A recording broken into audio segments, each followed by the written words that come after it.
음. Also da die Jüngers Baudelea.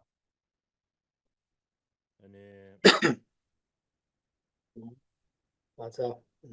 2024 Roma ग्रीष्मकालीन Yarche ग्रीष्मकालीनको यो Nandi मर्म Yarche प्रवचन रहेको छ। आज Yarche 6औं दिन रहेको छ अनि आज यो सञ्जाल मार्फत हेरेर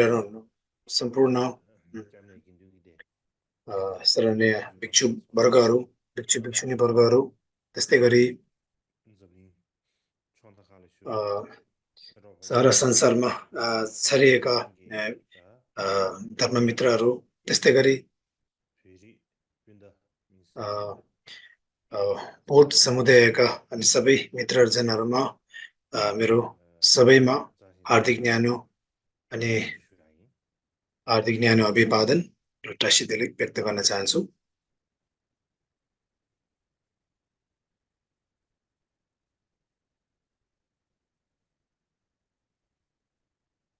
Dele Anta Hazan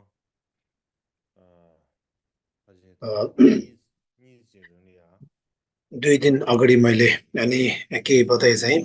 प्रारम्भिक बौद्ध धर्मको विषयमा मैले चर्चा गरेको थिएँ।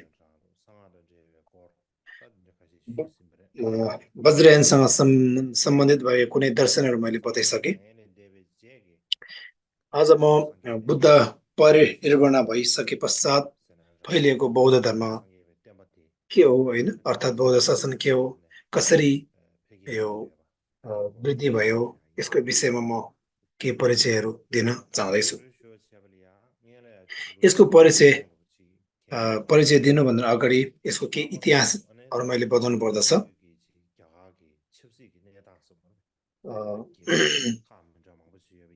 अब त्यो बेला भारतवर्षमा अन्य धेरै अब छरिएका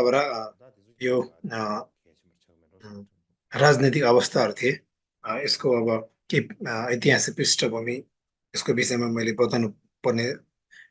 जरुरी देखिन्छ। यसको विषयमा थोरै दर्शाउनु पर्दाखेरि ब्रिटिसको एकजना विद्वान एन्थोनी केनेडी वार्डर भन्ने उहाँ 1924 देखि 2013 सम्मको महाविद्वान हुनुभयो। उहाँले अब यो राजनीतिको विषयमा के बताउनु हुँदछ। उहाँले के भन्दाखेरि अब बुद्धकालीनमा भारतमा धेरै अब यो राज्यहरू थिए।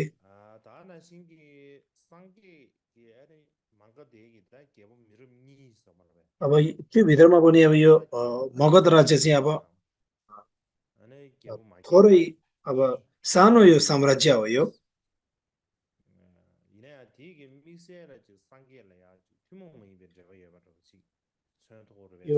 मगध राज्य बुद्धले चाहिँ मगध राज्यको अब 2 पुस्तासम्म उहाँले भेट्नु भएको थियो। विशेष गरी यो अब सम्बन्धको अब गम्भीरमा त म भन्न सक्दिनँ। त्योसँग सम्बन्धित अब बौद्ध धर्मको दर्शनहरूको विषयमा अब त्यो बेला राजाहरूले चाहिँ दर्शनहरूलाई धेरै अब पल्टाउने सुन्ने धेरै इच्छा गर्दथ्यो।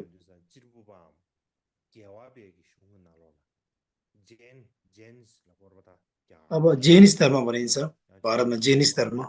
त्यो एउटा धर्म शासन रहेको छ। जेनिस भने हिन्दूको। अब यसलाई चाहिँ अब हामीले जेनिजम भनिन्छ, जेनिजम धर्म।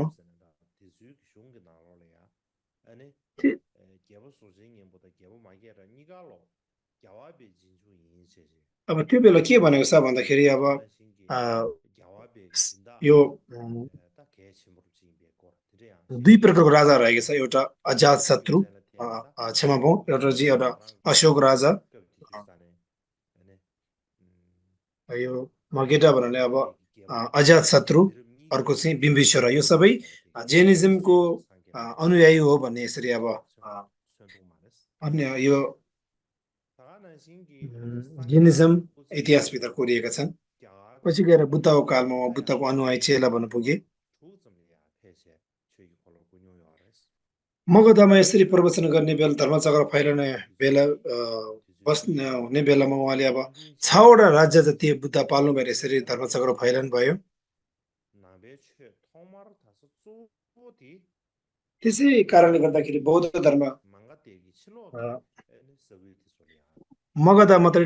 विशेष गरी बौद्ध धर्म मगधमा राज्य नभएर मगध राज्यको बाहिरतिर धेरै फैलिएको थिए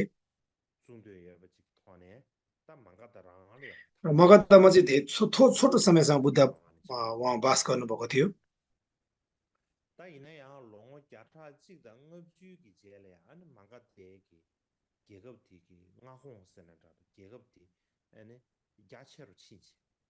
त्यसैले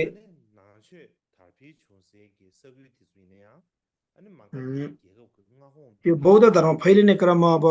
धेरै पछि गएर यो 100 वर्षपछि मगध धेरै अब मगध राज्य धेरै फैलिँदै गयो त्यो बेला बौद्ध धर्म धेरै विस्तारमा फैलिन पुग्यो अब यसको विषय चाहिँ म अब पछि अशोक सम्राटको विषय आउने बेलामा बताउनेछु यसको विस्तृत जानकारी चाहिँ यसको विषयमा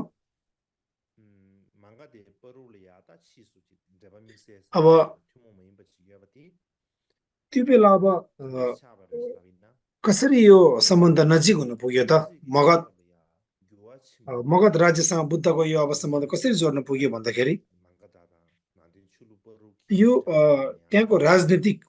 बिस्तारै यो परिवर्तन हुँदै गयो त्यो परिवर्तन हुने कालान्तर यसरी अब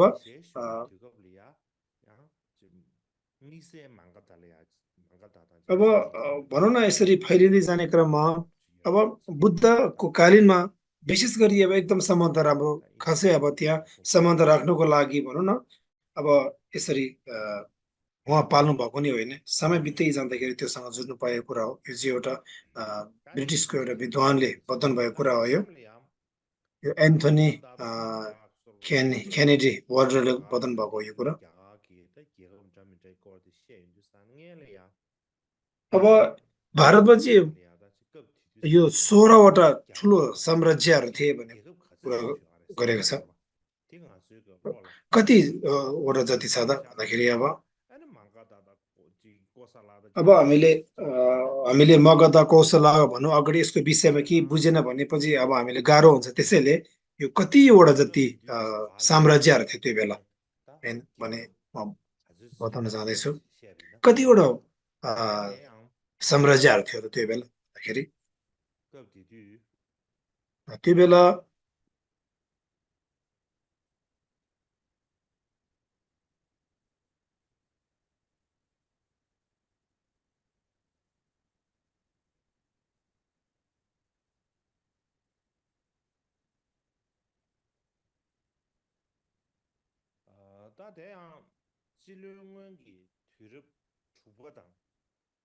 यो चाहिँ ईसा पूर्व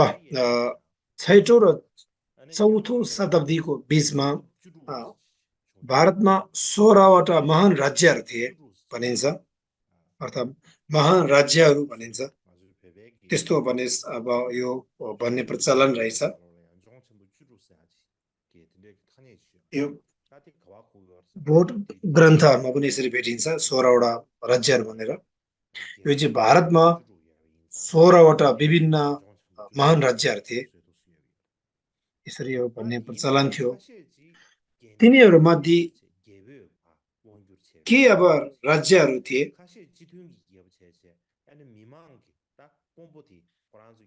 कोही चाहिँ अब यो गणतन्त्र थिए त्यो भित्रहरूमा कोही राज्यहरू चाहिँ यसरी पालै पालो अब यो मन्त्रीले चलाउने गर्दथ्यो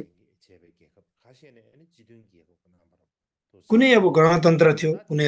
अब यो राजतन्त्रहरू थियो यसरी अब फैलिँदै आयो यसको म एक गरी अब विवरण दिँदैन 16वटा कस्तो कस्तो थियो त राज्यहरू महान राज्यहरू त्यो बताउन चाहँदैछु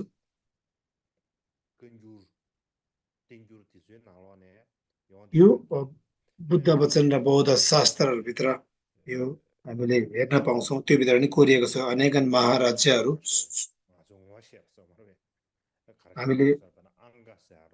हामीले बुझ्नु पर्दछ के हो त भन्दाखेरि अब पहिला अङ्ग गन्धारा अंगक अस्मा अवन्ती अनेकन रहेछ त्यो बेला अब भारतमा चाहिँ यो अब इस्वी संवित भन्दा पूर्व इस्वी संवितमा 6 र अब 14 अब शताब्दीतिर हो 6औं र यो 14 शताब्दीतिर भएको कुरा हो यो त्यो बेला यस्तो 16 वटा महाराज्यहरू फैलेको थिए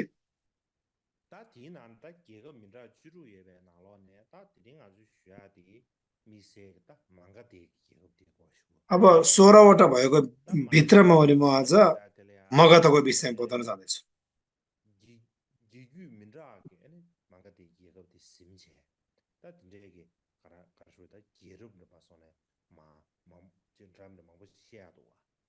अब यसको विषयमा धेरै बताउने कुराहरू छ तर पनि अब हामी सुरुवात गर्दाखेरि अब म अब बुद्ध भन्दा पनि पूर्वकालीनमा के थियो त्यसको म बताउँदिन अब बुद्ध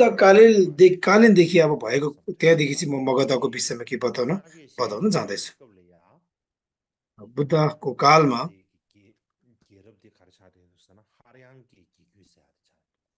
बुद्धको पालोमा चाहिँ अब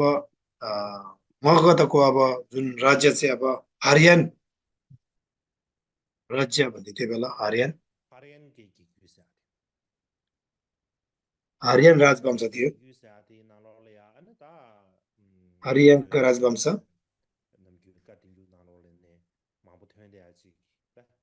यो चाहिँ अब बुद्ध वचनभित्र धेरै अब आउँछ त्यो बेला चाहिँ अब एउटा अजातशत्रु थियो एउटा चाहिँ बिम्बिसार राजा थियो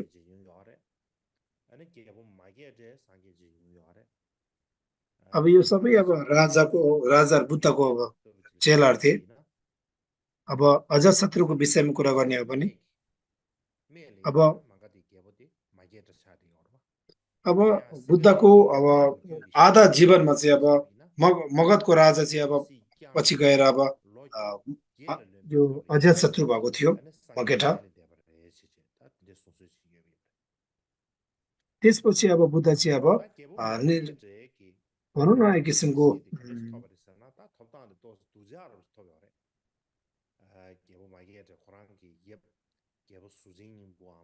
अब भनौँ न अब श्रीलङ्काको अब इतिहासभित्र बताउने हो भने उहाँले अब 8 वर्षसम्म यसरी राज्य चलाउने बेलामा चाहिँ बुद्ध अब पछि परिनिर्वाण भएको थियो भनिन्छ अब यो अजातशत्रु चाहिँ कसरी अब यो राजा हुनु पुग्यो भन्दाखेरि अब बिम्बिसार राजालाई अब आफ्नो बुवा थियो उहाँलाई अब हत्या गर्नु भएर अब यसरी अब बुद्ध उहाँ चाहिँ अब राजा भएको भन्ने कुरा पनि छ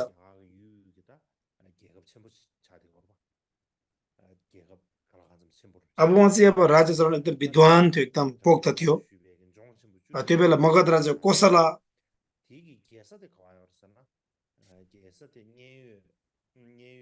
यो कोसला भने चाहिँ अब त्यो भित्र चाहिँ अब महा ठुलो अब राज्यहरू 16वटा थियो त्यो भित्रको मुख्य अब सर्वस्ती चाहिँ त्यहाँको अब न्येयो भनिन्छ त्यो भित्र चाहिँ मुख्य अब त्यहाँको अब राजधानी जस्तो थियो त्यो बेला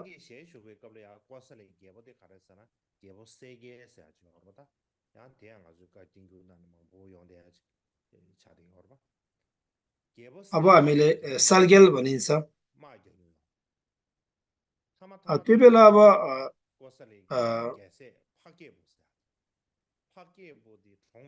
अब यो अजातशत्रु र यो कोसलको राजा यसरी युद्ध गर्दाखेरि पछि गएर अब यो कोसलको अब राजपुत्र अब फकेपो भिरु ढाका अब निधन भइसकेर अनि त्यो पछि बल्ल मगध भन्ने राज्य चाहिँ अब सुरुवात भएको थियो भन्ने कुरा गरिन्छ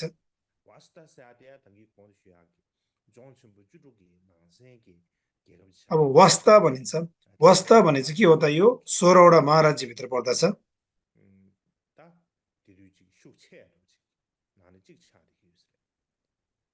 त्यो भित्र अब एकदम महत्त्वपूर्ण एउटा महाराज्यमा अब यो आउँदछ यो वास्ता भने चाहिँ वास्ता भनेको यो 16वटा महाराज्यभित्र पर्दछ अब कौशाम्बी चाहिँ त्यो भित्र पर्ने मुख्य अब एउटा त्यहाँको राजधानी हो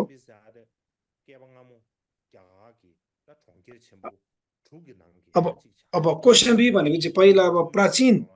पूर्व ईसाकालीन भन्दा पहिला भारतवर्षको के हो त भारतवर्ष हुने अब छवटामा छवटामा यो राज्यभित्रमा मुख्य पर्दो रहेछ यो ठुलो अब भनौँ न यो नगरभित्रमा पर्ने छवटा नगरभित्रमा मुख्य पर्दछ एउटा बुद्धकालीनमा उदयना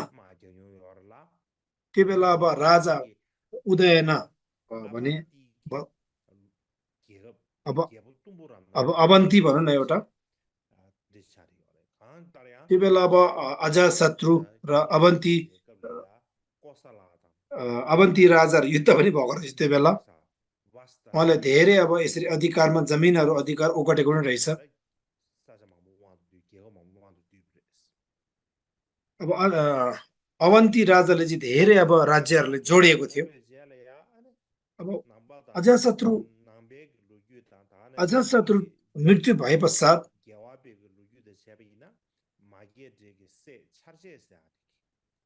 अब यो जिनिज्म अब इतिहास को कुरा गर्ने हो भने अजाशत्रु परिनिर्वाणपछि के हो त अब त्यो बेला अब उहाँको अजाशत्रुको सुपुत्र उदयन भन्नेले चाहिँ यसरी अब यो राज चलाएको रहेछ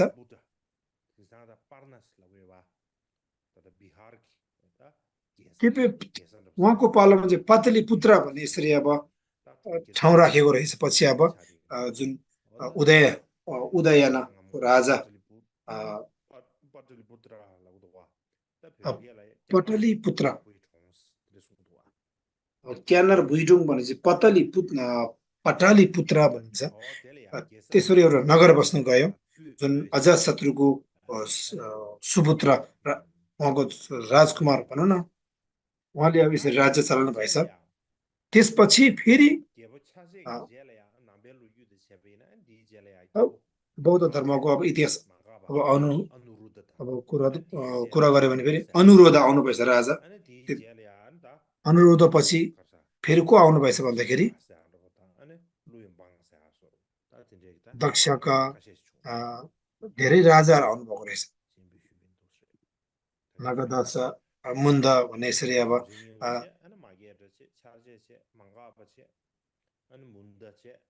मुन्द दर्श यसरी आउनुभएको रहेछ अन्तिममा चाहिँ अब नगदा भन्ने अब यसरी राजाहरू आयो अर्थात् बिम्बिसरा होइन त्यसो उदयना त्यसै गरी अनुरुद्ध मुन्द नगदासा यसरी अब क्रमैसँग राजाहरू अब आयो त्यसपछि अब अर्को अब राज्यहरू फेरि सुरुवात भएको रहेछ अब त्यो राज्यको नाम के थियो भन्दाखेरि सुसुनागा भन्दो रहेछ अर्थात् नागदशका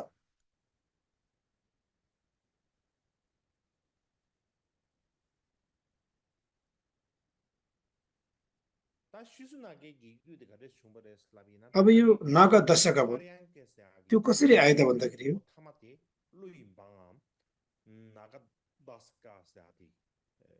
अब यो हरियान राजको अब अन्तिम राज्य चाहिँ के रहेछ यो नागदशका रहेछ त्यो बेला के हो त त्यो नगर त्यहाँ भएको नगरको आफ्नो प्रजाहरूले धेरै उहाँलाई अब आपतकालीन गरायो धेरै यसरी सङ्कटकाल आउँदाखेरि धेरै अब भनबाहिरी हुँदाखेरि अब यसरी अनि धेरै त्यसमा कचाङ्गोल हुँदाखेरि पछि गएर अब राजालाई चाहिँ अब यो आसनदेखि अब पतन गरेर पछि अब महामन्त्रीहरू सुसु नागा भन्ने यसरी मन्त्री परिषदमा मन्त्रीमा नियुक्ति गरेको थियो त्यसलाई सुसु नागा भनिन्छ यसको विषयमा धेरै अब चर्किएको कुराहरू रहेछ यसमा अब सुसुनाका मन्त्री भएदेखि त्यहाँदेखि यसरी राज्यहरू फैलिन आयो यसले नाम राख्ने तरिका धेरै रहेछ सुसुनागाको राज्य युचम्बी लिचम्बी राज्य पनि भन्दो रहेछ यसको धेरै नामहरू राखिएको रहेछ जे भए तापनि पछि गएर सुसुनागा भनौँ न यो पश्चिम दिशामा पर्ने महा पश्चिम दिशामा पर्ने बलवान भारत अवन्ती भनौँ न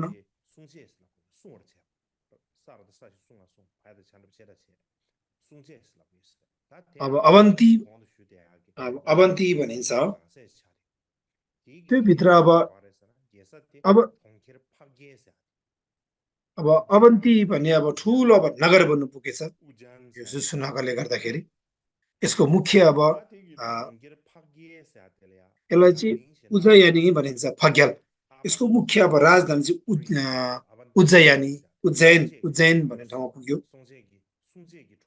यो अवन्ती भनेको चाहिँ 16वटा महाराज्यभित्रमा पर्ने एउटा राज्य थियो अवन्ती त्यो भित्रको मुख्य अब राजधानी कहाँ थियो उज्जैनी थियो उहाँ धेरै राज्यहरू अब ओगट्यो अब त्यस्तै गरी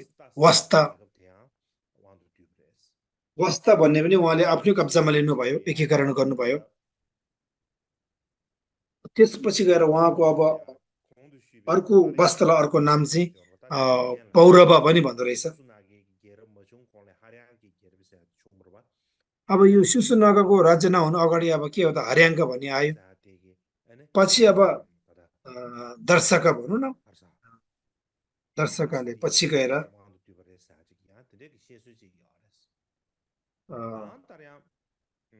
यो दर्शकाले सबै अब आफ्नो अब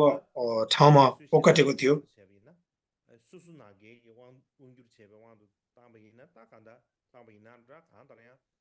जे भयो सुसुनागाले आफ्नो अधिकारमा अर्को राज्यहरू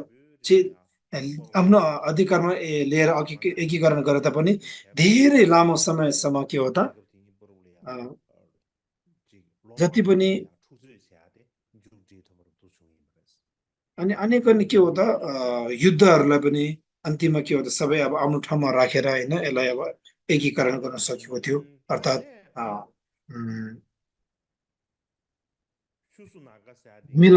मेलपत्र गर्नु सक्षम भएको थियो त्यसपछि राजा को आयो भन्दाखेरि अब त्यसपछि राजा चाहिँ अब श्रीलङ्काको अब इतिहास अनुसार अब दिब्बा वंश उहाँको भनाइमा चाहिँ सुसुनागाको पछि अनि अशोक आउनुभयो हो भने अशोक राजा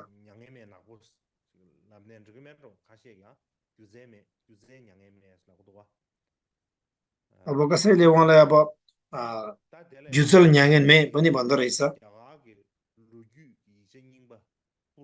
यो भारत अब यसमा यो पुराण भनिन्छ भारतको पुराण अनुसार त्यो बेला चाहिँ अब काका वर्ण भनिन्छ काका वर्ण यो चाहिँ मान्छेको नाम हो यो चाहिँ नाम बेग्लै बाहेक एउटै मान्छेले भन्नु पर्दछ यो चाहिँ अब काल अशोका भनौँ न कला अशोका जुचल न्याङेन मेवल काला अशोका पनि भन्दो रहेछ उहाँलाई भनौँ न काला अशोकाले चाहिँ अब के हो त यो दोस्रो चरणमा बुद्धको वचन सङ्कलन गर्यो भन्ने पनि भनाइ छ भोटको अब इतिहास अनुसार चाहिँ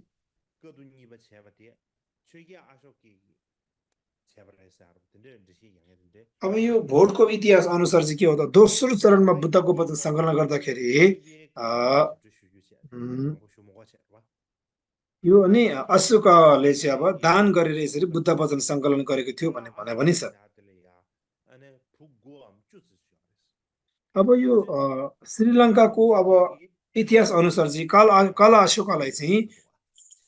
9वटा छोराहरू थियो 9देखि 10 छोराहरू थियो भन्ने गर्छ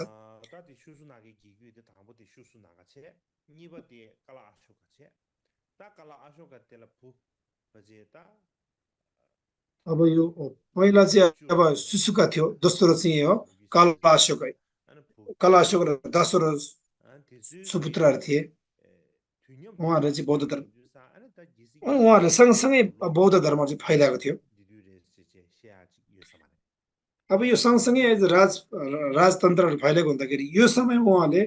राज्यहरू सम्हालेको थियो भन्ने समय चाहिँ हामीले बताउनु त्यति सकिँदैन। अनि 간단하다 도스만 도디두산 디젤라 가르쳐버렸잖아. अनि अब सिधा छु त्यसले अर्को राज्य सुरुवात भयो। अब नन्द राज्य सुरुवात भयो। अब हर्ष चरित्र भन्ने एउटा ग्रन्थ छ। यो छुल्टुम निमा अर्थात् शिला सूर्य उहाँले अब रचना गर्नुभएको रहेछ।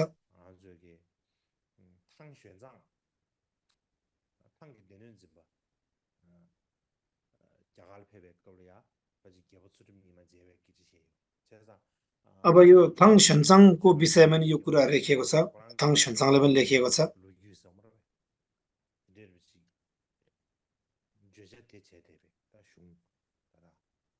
अनि यसको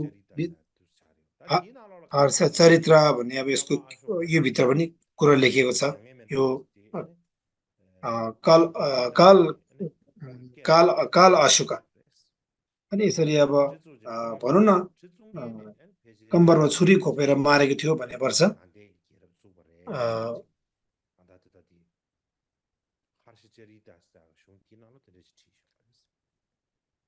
यसरी अब मारेको थियो भनेर यसरी त्यसपछि बल्ल नन्दै अब राज्यहरू सुरुवात भयो हो भन्ने कुरा पनि गर्दछ।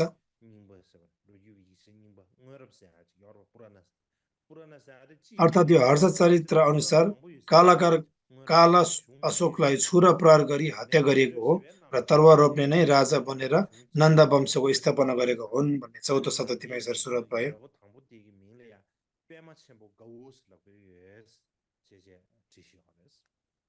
अब यसरी अब पहिलो राज्य के थियो भन्दाखेरि अब यो सिंहला भनेको अब यो केले बुझाउँछ भन्दाखेरि अब श्रीलङ्काले बुझाउँदछ।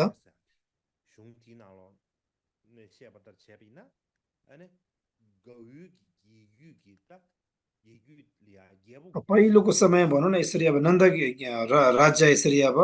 को पहिलो अब नामलाई चाहिँ पद्मनन्द भनेर नाम दियो। अब यो श्रीलङ्काको इतिहास अनुसार महावंश भनेको चाहिँ अब आनन्द राज्यको यो परम्परा अनुसार होइन त्यो बेला 9वटा राजाहरू आएको थियो। यो 9वटा राजा फेरि भित्र आफ्नो सबै आफन्तहरू थिए। उहाँहरू चाहिँ पालैपालोसँग 22 वर्षसम्म राज्य चलाउनु भएको थियो। पहिलो राजा को थियो त उग्रसेन पहिलो राजाको नाम। अन्तिम राजाको नाम चाहिँ धनानन्द भनिन्थ्यो। धनानन्द अब भोटमा चाहिँ नरो लगाओ। अब धानमा आनन्द गर्ने धनन्द नाम थियो। धनानन्द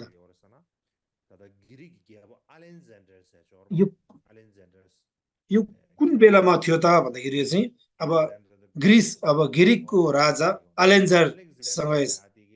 एलेक्जेन्डर अब एलेक्जेन्डरले चाहिँ भारतमा यसरी अब कब्जा गर्यो होइन। त्यो बेला अब मगधको राजा त्यो बेला चाहिँ धनानन्द परेको रहेछ। अब नन्दको अब राज्यमा चाहिँ त्यो बेला के हो त युद्धहरू पनि एकदम बलवानहरू थिए। अनि यो आर्थिकहरू पनि धेरै राम्रो थियो।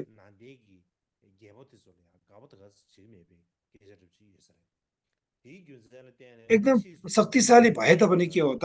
अनि त्यहाँको प्रजाहरूले त्यति अब मन नपराएको हुँदाखेरि अनि त्यति अब खुसी नहुन्थ्यो एक आपसमा।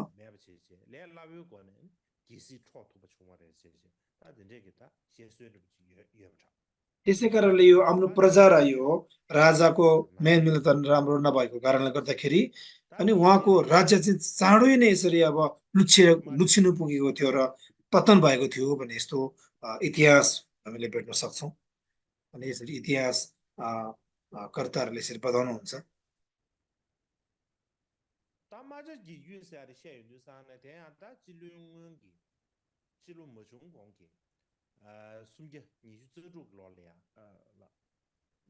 अब भनौँ न ईस्वी संवत भन्दा पूर्व 326 वर्ष अब अलेक्जेन्डरले अब भारतको पश्चिम र उत्तर दिशामा यसरी उहाँले अब जग्गा जमिनहरू ओगट्दै आयो, सबै आफ्नो अधिकारमा लियो।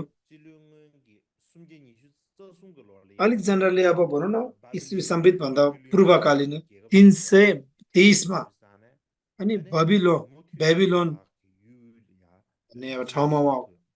अब उहाँ अलेक्जेन्डर चाहिँ बेबिलोन भनेर उहाँ खस्नु भएछ, उहाँको निधन हुनुभएछ। त्यसपछि क्रमैसँग फेरि उहाँले के हो त यो भारत पश्चिम र उत्तर दिशालाई उहाँले आफ्नो हातमा लिनु मौका पाएन रहेछ। पछि गएर के हो त त्यो सँगसँगै त्यसलाई चाहिँ अब अघि सार्नको लागि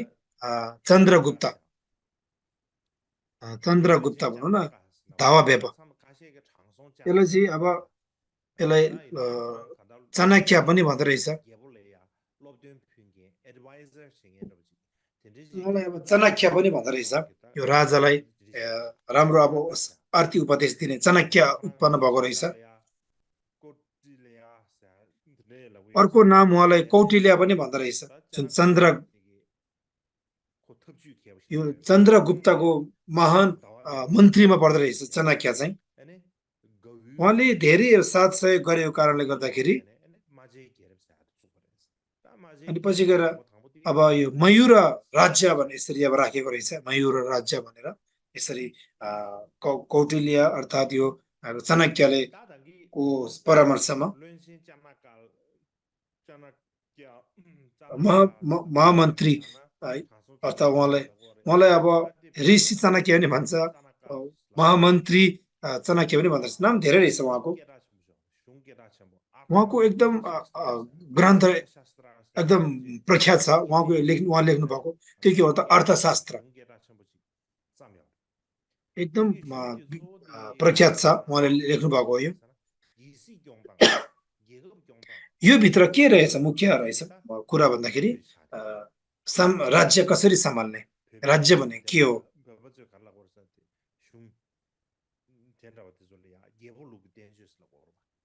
यसलाई अब भोटमा चाहिँ के भन्छ भन्दाखेरि गेल्पोलुकी तेन्चो अर्थात् राजा राज्य वृद्धि गर्ने शास्त्र भनिन्छ। अर्थात् यो आफ्नो राज्यहरू राजनीतिकहरू कसरी फैलाउने भन्ने कुरा चाहिँ अर्थशास्त्रभित्र यो भित्र लेखिएको छ।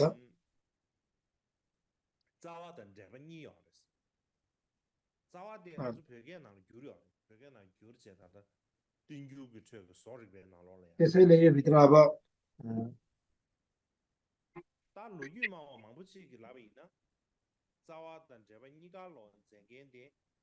यो भित्र चाहिँ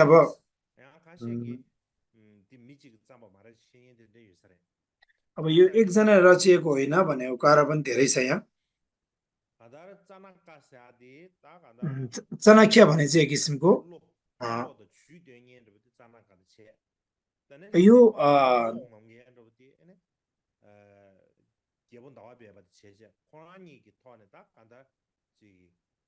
यो जति पनि यो चन्द्रगुप्तलाई धेरै अब राम्रो अब परामर्श दिएर यसरी देशलाई आफ्नो राज्यलाई फैलाउनको लागि धेरै ठुलो भूमिका चाहिँ ऋषि चाणक्य अर्थात् यो अर्को महामन्त्री चाणक्यको ठुलो हात थियो।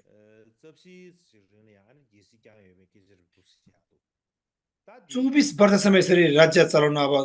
सफलता भए चन्द्रगुप्त चाहिँ।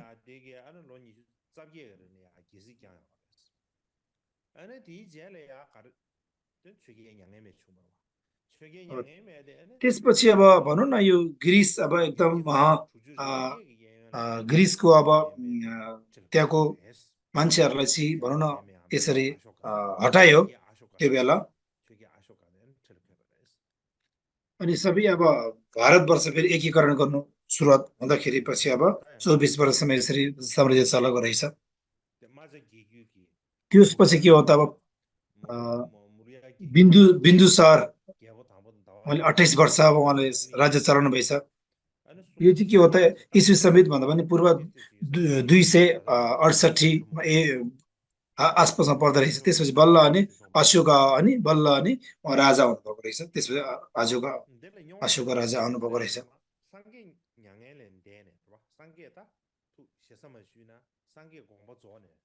अब यसमा कुरा के छ भन्दाखेरि यो सिङ्गलाको अब इतिहास अनुसार अब कति फरक छ अशोक राजा र बुद्धको पालोमा अब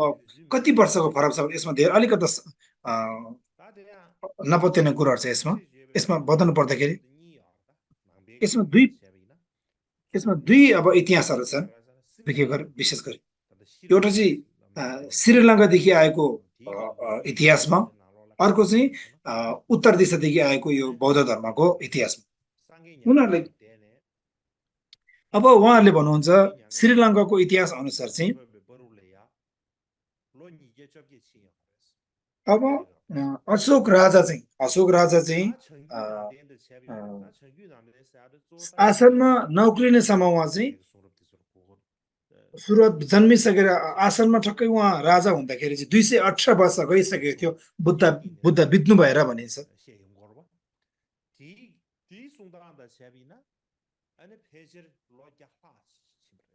अब यो उत्तर दिशाको यो बौद्ध धर्मको इतिहास अनुसार हो भन्यो भने अब बुद्ध अब बित्नु भएर 100 वर्षपछि अब अशोक राजाले राज्य चलाउनु भएको हो भने यस्तो अर्थात् 218 र 100 को फरक छ। त्यो बाहेक अर्को अब भनौँ न यो राजनीतिक कुराहरूमा पनि त्यसको विषयमा धेरै कुरा लेखिएको छ। अब यही नै हो भनेर सहीमा सही प्रतिशत यसको मुख्य स्रोतहरू दिनु सकेको छैन। अरू यसको इतिहासहरू लेखे तापनि यसलाई चाहिँ मैले छेउमा राखिदिएँ। अब बुद्ध कहिले परिनिर्वाण भएको थियो, कहिले खस्नु भएको समय कहिले हो भने यसको कुनै दिन मौका आयो भने यसको विषयमा बताउने छु। विशेष गरी अहिले मैले बताएको चाहिँ के हो त भन्दाखेरि यो श्रीलङ्काको बौद्ध धर्मको इतिहास र उत्तर दिशादेखि फैलिएको बौद्ध धर्मको दुवैमा अब स्रोत राखेर मैले बताएको हुँ।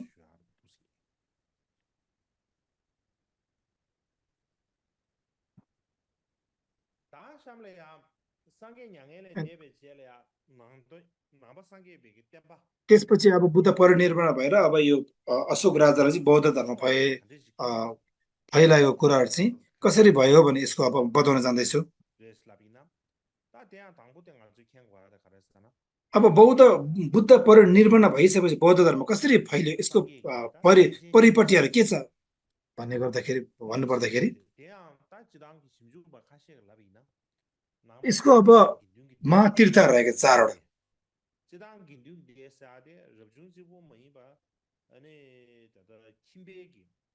यो बेला अब भिक्षु वर्ग भन्छ। भिक्षु वर्ग चाहिँ यो अब त्यसलाई चाहिँ अब यो गृहस्थ त्यागेर गुम्बामा बस्ने भिक्षुलाई पनि भनिँदैन, यो गृहस्थीलाई पनि भिक्षु गण भन्दो रहेछ। अब परिवृजत भएकोहरूलाई चाहिँ अब विशेष गरी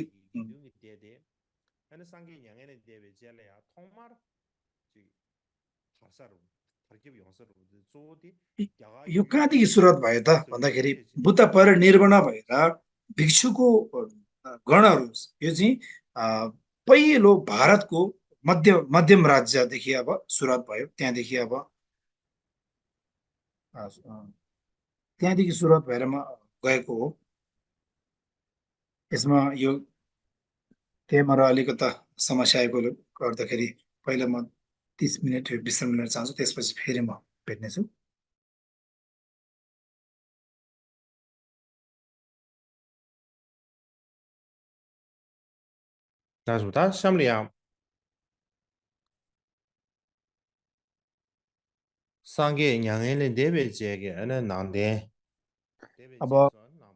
अब बुद्ध परिनिर्वाण भइसकेपछि अब बौद्ध धर्म कसरी फैलियो, यसको विकास कसरी भयो, अ, अब कसरी अब यो अब परिवर्तन आउँदै गयो भने यस्तो विषयमा बदल गर्दाखेरि हामीले थाहा हुनुपर्ने कुरा चाहिँ मुख्य कुरा के हो त भन्दाखेरि उम्,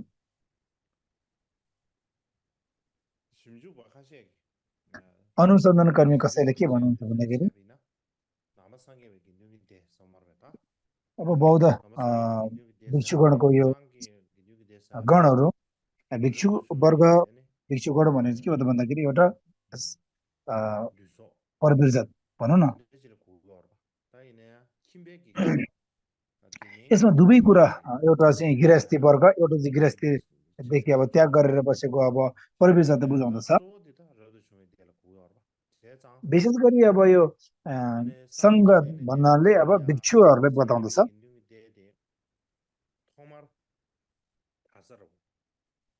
अब यो भिक्षु अर्थात् यो सङ्घको परिषदहरू चाहिँ कहिले कहाँ फैलियो भयो कहाँदेखि यो फैलियो त वृद्धि भएर आयो भन्दाखेरि अब कसैले भन्दछ कि अब यो मगध राज्यमा बाहेक अरू अरू ठाउँमा चाहिँ यसरी अब पुरा विस्तार रूपमा फैलिएको छैन भने यसरी अब कसैले भन्ने भनाइ पनि छ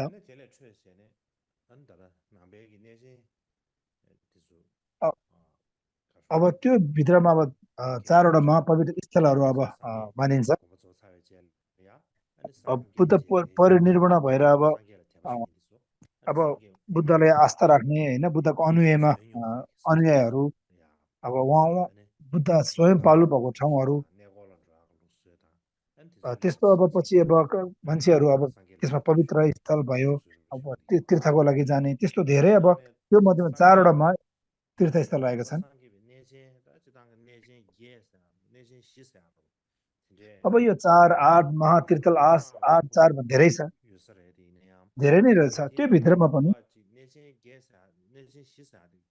महातीर्थस्थल चारवटा तीर्थस्थल मध्ये पहिलो कुन हो त भन्दाखेरि त्यो तीर्थस्थल त्यो भित्रमा चाहिँ पहिलो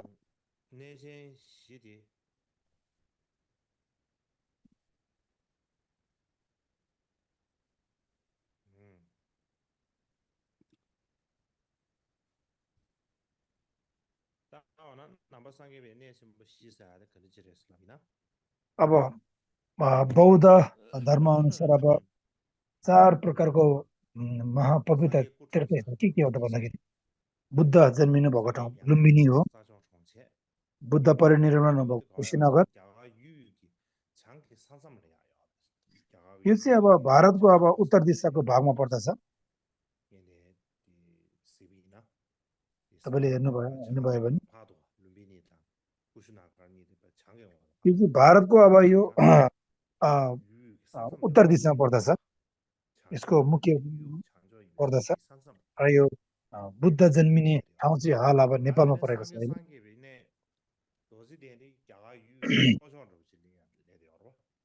त्यसै गरी अब बुद्ध गया रहेको छ बुद्ध गया चाहिँ भारतको मध्यम अब ठाउँमा पर्दछ बुद्धले पहिलो पटक धर्मचक्र फैलाउनु भएको चाहिँ अब सारनाथ रहेको छ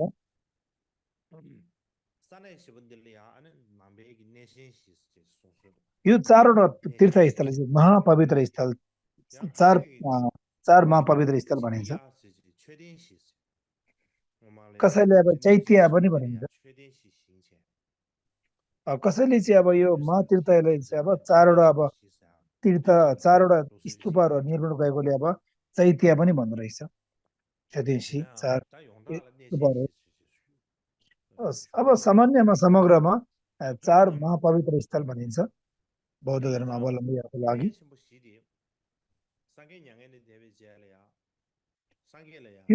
यो 4 प्रकारको महातीर्थ चाहिँ अब यो बुद्धको 4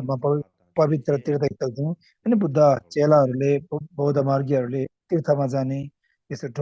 ढोग गर्ने पूजा गर्ने यसरी फैलिँदै आयो यसरी अब सुरुवात हुँदै आयो त्यो कारणले गर्दाखेरि अहिले महापवित्र तीर्थस्थललाई चाहिँ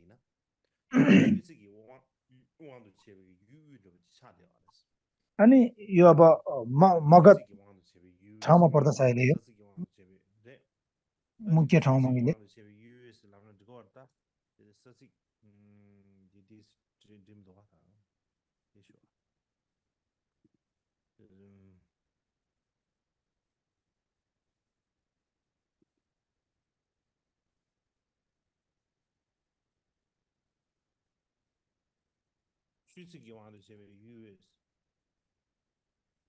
त्यसलाई चाहिँ अब मध्य देश मध्य देशमा पर्दछ यो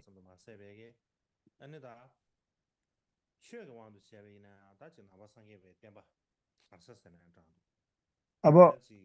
बौद्ध धर्म फैलिने ठाउँ नै अब मुख्य अब यहाँदेखि नै फैलिएको हो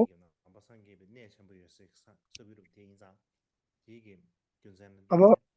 त्यसैले बौद्ध धर्म यहाँदेखि मुख्य अब फैलिँदै आएको भन्दाखेरि अब यो त्यसलाई अब मध्य देश पनि भनिन्दछ यो चाहिँ बौद्धहरूको लागि केन्द्रीय भूमि भएको छ यो मध्य भरले बुझाउँदछ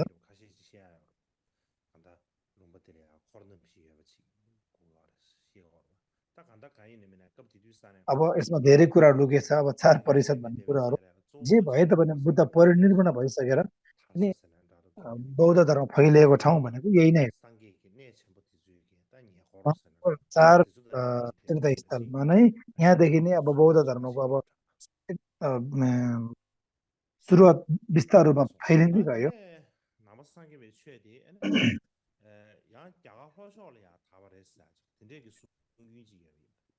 फेरि अर्को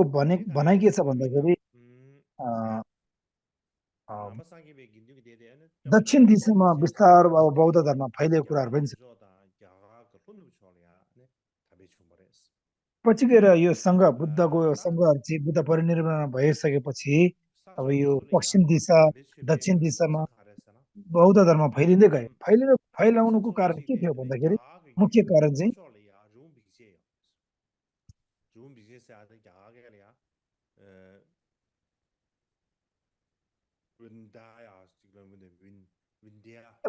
अब यो कारण चाहिँ के भन्दा यो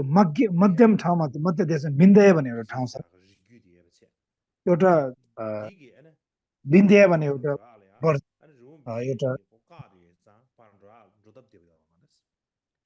किन भन्दाखेरि विन्ध्य भन्ने एउटा ठुलो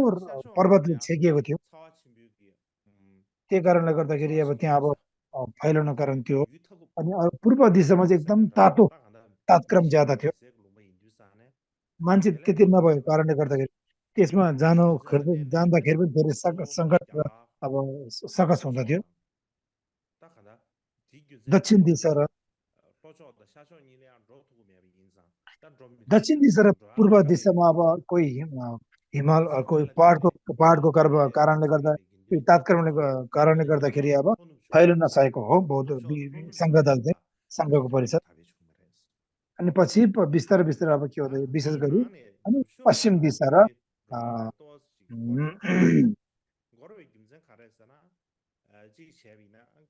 पश्चिम दिशा र उत्तर दिशा फैलिएको हो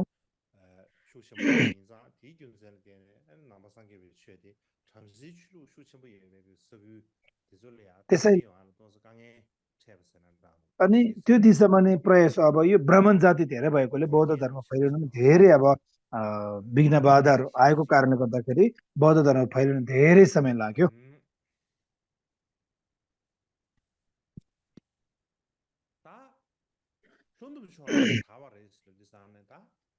पूर्व र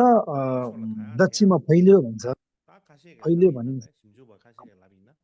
कुनै कुरो कसै अनुसन्धान गर्ने के भन्नुहुन्छ भन्दाखेरि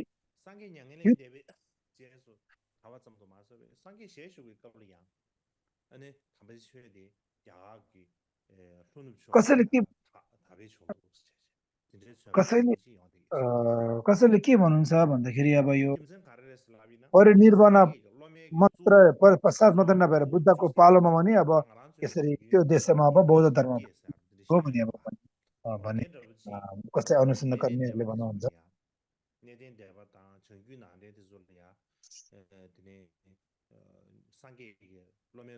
त्यसैले बुद्धको मुख्य अब चेला स्थविर भनौँ न अब 10 प्रकारको उत्कृष्ट चेला भनौँ न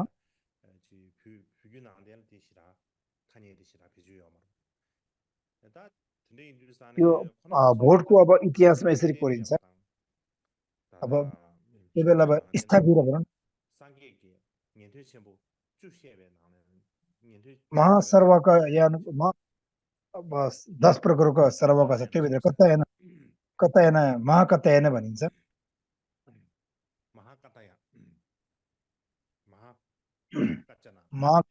महाकतयन यो चाहिँ बुद्धको सर्वका भित्र मुख्य महा अब चेला पर्दछ उहाँ अब जन्मेको ठाउँ चाहिँ कहाँ रहेछ भन्दाखेरि अवन्ती भन्ने ठाउँमा उहाँको जन्म भएको रहेछ अर्थात्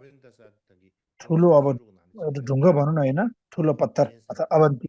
अवन्ती भन्ने ठाउँमा अवन्ती ठाउँमा जन्मिनु भएको रहेछ अब त्यो अवन्तीको मुख्य अब राजधानी अब उज्जैनी उज्जैनी भनेर रहेछ अथवा फग्याल अब आर्यराज भने जस्तै हो उज्जैनी भने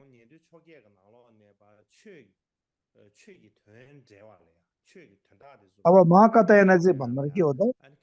बुद्धको धर्महरू चाहिँ यसरी यो व्याख्या गर्नुमा विवरण अत्यन्त पोख्त भएकोले अनि उहाँ एकदम अत्यन्त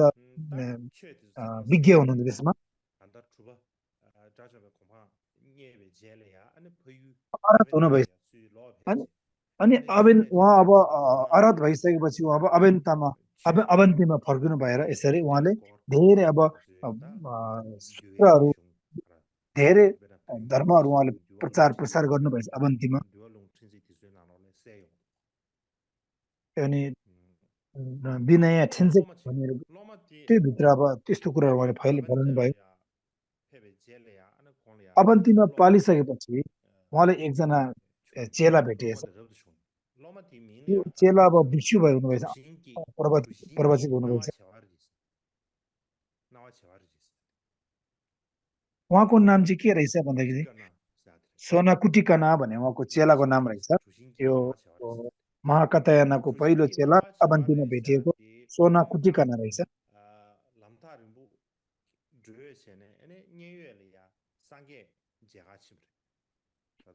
उहाँ पछि गएर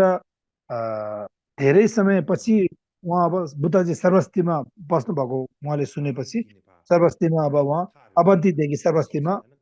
बुद्धको दर्शनलाई पार्नुभएछ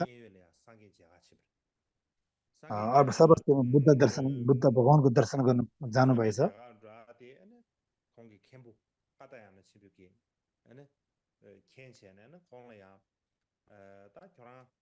अनि कतयनले चाल पाएछ मेरो चेला चाहिँ अब बुद्धको दर्शन लागि जाँदैछ भनेर अब अनि बुझ्नु भएर अनि कतयनले भन्नुभएछ महाकतयनले भन्नुभएछ अब तिमी बुद्धको दर्शनको लागि जाँदै रहेछ अनि मेरो 5वटा सोध्ने कुराहरू छ यो चाहिँ बुद्धलाई चढाउनुहोस् है भनेर नि भन्नुभएछ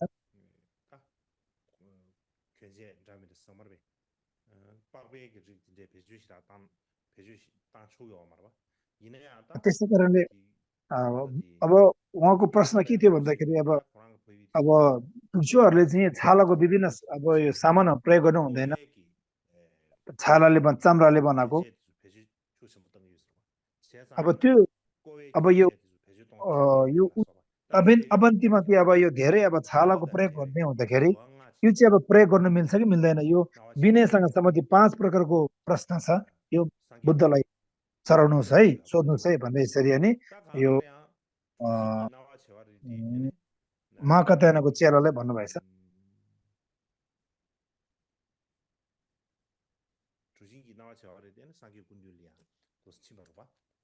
अनि पछि बुद्धको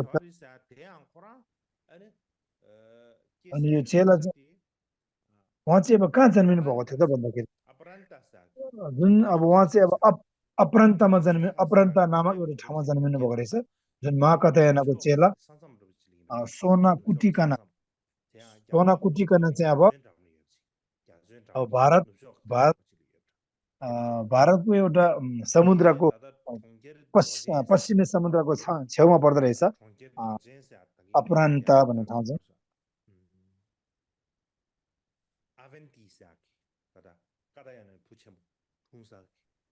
अब अवन्ती चाहिँ अब अवन्तीमा चाहिँ यो महाकात्यायन जन्मिनु भएको थियो। अब अब अवन्तीको मुख्य अब यो राजधानी कहाँ थियो भने उज्जैनीमा थियो, उज्जैनीमा। यो पनि अब पश्चिम दिशामै पर्दथ्यो। यही कुराहरूले गर्दाखेरि बुद्धको कालमा पनि बौद्ध धर्म चाहिँ पश्चिम दिशाको पश्चिम सागर भएकोतिर पनि बौद्ध धर्महरू यसरी फैलिएको थियो भन्ने हामीले यसरी अब भन्ने भनाइ पनि छ। यसरी यो इतिहासदेखि नै हामीले चाल पाउन सक्छ। त्यही कारणले भारतको अन्तिम पश्चिम दिशा पनि बौद्ध धर्महरू फैलिएको थियो भन्ने यसरी कात्यायनको मुख्य अब यसरी अनुसन्धानकर्मीहरूले अब बताउँदछ। यो सोना कुटिकना यो चाहिँ स्थापिरको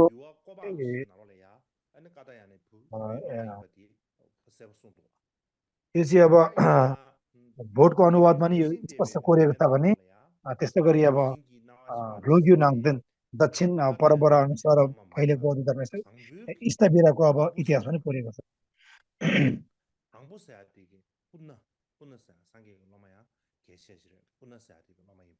कुन्ना भनेको बुद्धको एउटा मुख्य अब चेला पनि थियो।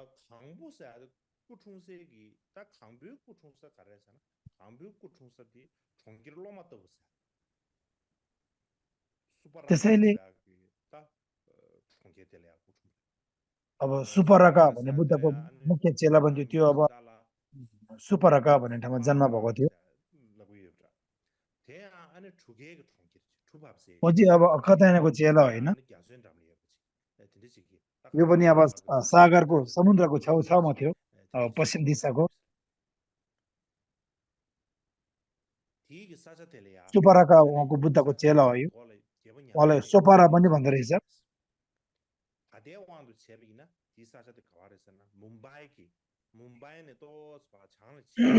त्यो पहिलाको ठाउँ थियो। अहिले कुन ठाउँ भन्दाखेरि मुम्बई भन्ने ठाउँमा चाहिँ रहेछ। अहिले मुम्बई भन्छन्। आजभोलि चाहिँ कहाँ पर्यो त्यो सुनप्रथना भन्दो रहेछ। सुनप्रथना त्यहाँको मुख्य अब यो राजधानी रहेछ। त्यो बिच पर्दो रहेछ। त्यो बेला अब बुद्ध परिनिर्वाण भइसकेपछि त्यो अशोकले त्यहाँ अनि यो अशोक पिलर पनि भेटिएको थियो। अहिले हालमा अब मुम्बईमा पर्दो रहेछ। उहाँ अब अरहत भइसकिसकेर अब फेरि त्यो अनि त्यो ठाउँमा जानु भएर होइन अनि बौद्ध धर्ममा फैलाएको कुराहरू पनि छ। धेरै चेलाहरू उहाँले अब बनाउनु भएर बौद्ध धर्म फैलाएको कुरा भएको हुँदाखेरि बुद्धको कालमा पनि बौद्ध धर्म फेरि पश्चिम दिशामा थियो भन्ने दाबेको छ। रुचिकी नावा छहरी भनिन्छ उहाँको नाम चाहिँ अब अर्थात् सोपरा भनिन्छ उहाँलाई। सोपरा सुन प्रथन सुन परान्त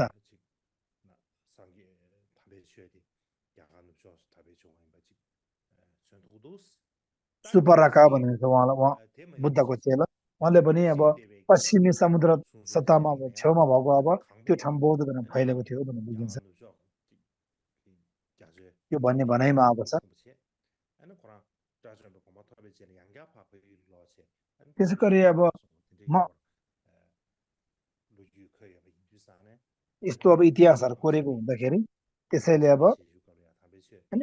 बुद्धको कालमा पनि अब यो पश्चिम दिशामा बौद्ध धर्म फैलेको थियो भने यस्तो इतिहासमा हामी पल्टाउँदाखेरि देख्न पाउँछौँ।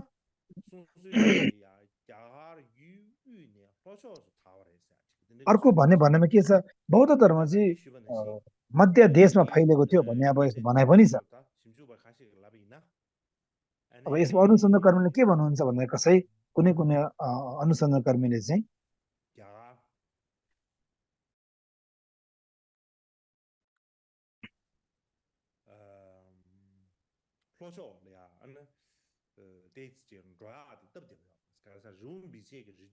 अब दक्षिण दिशामा जानु त्यति सजिलो छैन। किन भन्दाखेरि ठुलो अब पर्वतहरू थियो। त्यो कारणले गर्दाखेरि धेरै पार गर्नु पर्थ्यो। फेरि अब के हो त दक्षिण दिशामा फैलेको छ भन्ने कुरा पनि एउटा के छ भन्दाखेरि यो माइस्ताबिराको समुच्चय सूत्र भनिन्छ। त्यो त्यो भित्र पाँच प्रकारको वर्ग रहेको छ। त्यसमा फरल सिम्पी ल्याऊ भने अर्थात् पारमिता मार्ग मार्ग भाग भनौँ न हो, त्यो भित्र चाहिँ निधाना कुरा रहेको छ। निधाना यसको विभिन्न घटनाको कोरिएको घटना राखिएको कुरा। त्यही भएर लेङ्सी अर्थात् निधाना गाथा त्यो भित्र के छ भन्दाखेरि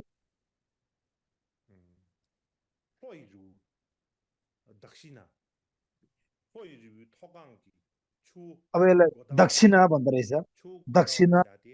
अब दक्षिणा गोदावरी यो चाहिँ भारतको नदीमा ठुलो दोस्रोमा पर्दो रहेछ। यो ठुलो महानदी रहेछ यो गोदावरी। दोस्रो नम्बरमा अङ्कमा अंकित हुँदो रहेछ यो। अब यो माथिल्लो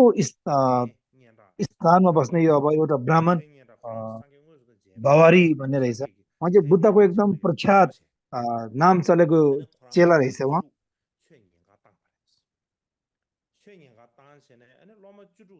बुद्धको एकदम प्रख्यात नाम चिनेर अब बुद्धको नाम चलेको हुँदाखेरि अनि उहाँको चेला आफ्नो चेला चाहिँ बुद्धको पठाइछ।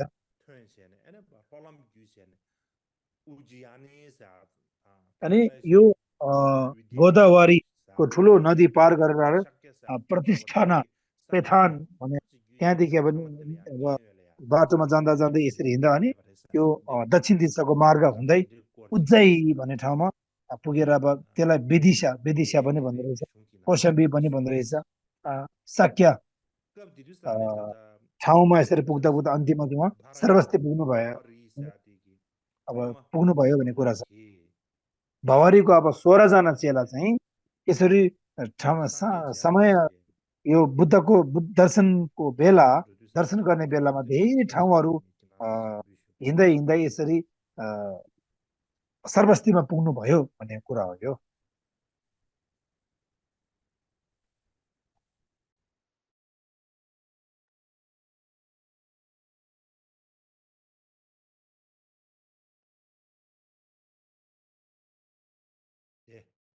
तपाईले देख्न सक्नुहुन्छ उहाँहरूले धेरै अब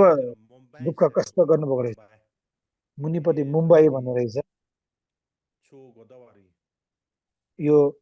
गोदावरी नदीको ठाउँमा रहेछ। पहिला प्रतिष्ठाना भन्ने रहेछ।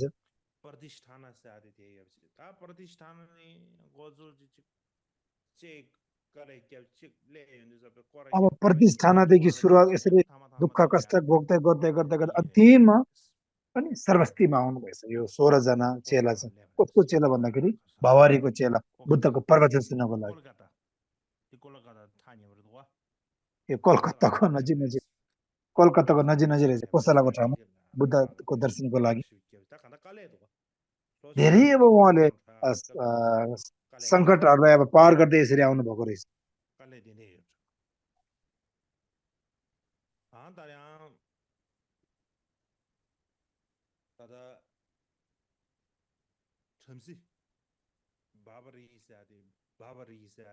जे भए तापनि बर्मन भवारीको 16 जना चेला चाहिँ बुद्धको ठाउँमा पठाउनु भएछ धर्म प्रवचन सुन्नको लागि। दर्शन गरेर अनि बुद्धलाई धेरै प्रश्न उत्तरहरू गर्नु भएछ। यो प्रश्न उत्तरको मुख्यको सार के भन्ने भन्दाखेरि पारमिता मार्ग परिच्छेद भन्ने एउटा वचन भने बुद्ध वचन। यो चाहिँ पाली भाषामा प्राचीन पाली भाषामा रहेको एकदम प्राचीन ग्रन्थ हो यो बुद्ध वचन। यो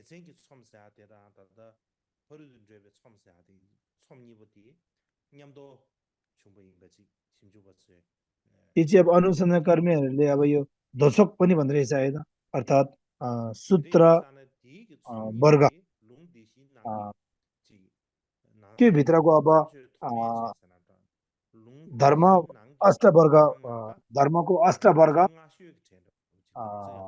अध्याय भनौँ त्यस्तो भित्र राखेको रहेछ यो अथक भाग भनिन्छ यो अब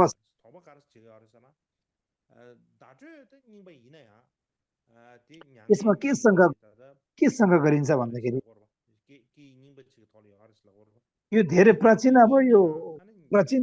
भाषा भएकोले यो यो चाहिँ अशोक राजाको पालोमा भएको अक्षरहरूसँग अब दाँजो गऱ्यो भने अब अब यो कुन चाहिँ पुरानो हो त अशोक राजाले लेख्नु भएको यो स्तम्भमा लेखेको लिपि चाहिँ पुरानो हो कि यो अहिले पारमिता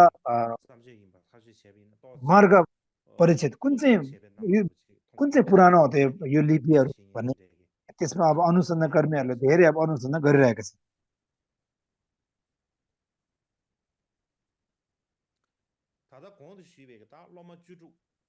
मैले अघि बताए चाहिँ 16 जना यो चेलाहरू त्यहाँ पुगे भने यसको विषयमा चाहिँ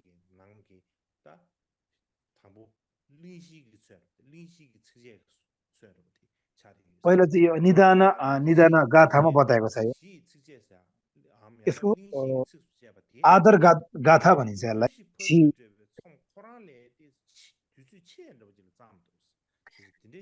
यो आदर गाथा चाहिँ के हो त भन्दाखेरि पारमिताको गाथा भन्दा पनि पछि उत्पन्न भएको पछि निकालेको भने यसरी पनि भनाइ छ त्यही कारणले गर्दाखेरि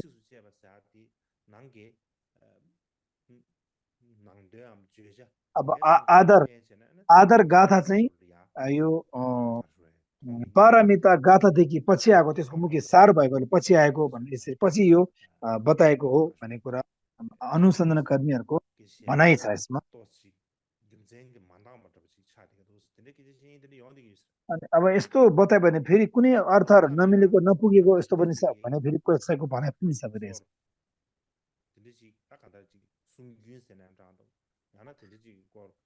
जे भए अब यसको एउटा ग्रन्थहरू पनि रहेछ होइन यसको एउटा भनाइहरू मुख्य अब तत्त्वहरू कुराहरू अनि यो भनेर यसलाई अब निर्णय गर्नु चाहिँ सजिलो छैन रहेछ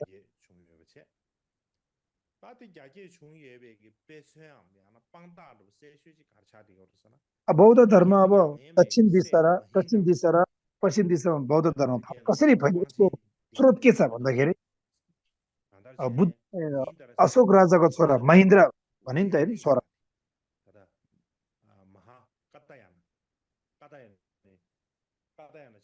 अब उहाँको छोरा महेन्द्र अब जन्मेको ठाउँ एउटै रहेछ महाकतायन एउटै रहेछ अर्थात् यो महाकतायन चाहिँ अब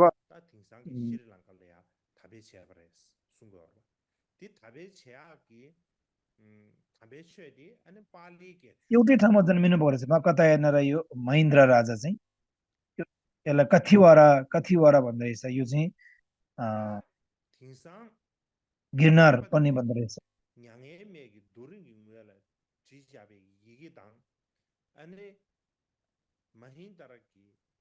आज भोलि अब यसमा जाँच गर्दाखेरि भन्दाखेरि अशोक राजाले स्तम्भमा लेखेको पुरानो लिपि र इन्द्र राजाले लेखेको यो अशोक राजाको छोराले लेखेको यो अक्षरहरू लिपिहरू जाँच गर्दै कुन चाहिँ पुरानो लिपि हो त कुन चाहिँ प्राचीन पुरानो भन्दाखेरि अब यसमा अनि जाँच गर्दाखेरि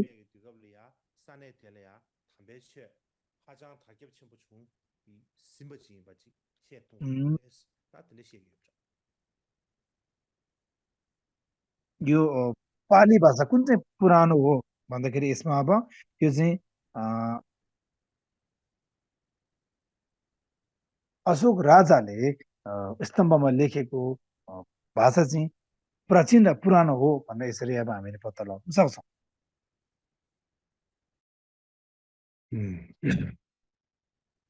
त्यही कारणले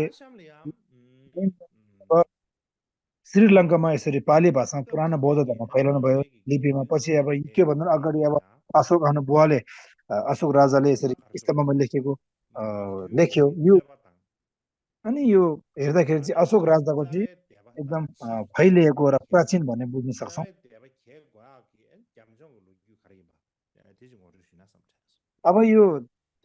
चारवटा निकायहरू फैलिनुको मुख्य अब स्रोतहरू के हो भन्दाखेरि यसको यसको कुरा बताउनु पर्दाखेरि एउटा जापानको एउटा विद्वान रहेछ उमादा गोएकेले के भन्नुहुन्छ भन्दाखेरि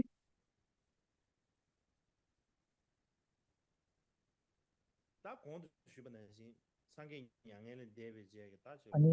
अघि मैले बताएँ बुद्ध परिनिर्वाण भएर 100 नभए 150 वर्ष भइसकेपछि अब यो राजनीतिहरू धेरै परिवर्तन भएर आयो। धेरै राज्यहरूमा धेरै अब परिवर्तन भएर आयो।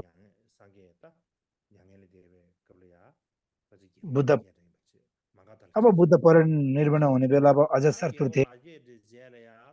अब अजातशत्रुपछि अब राजा अब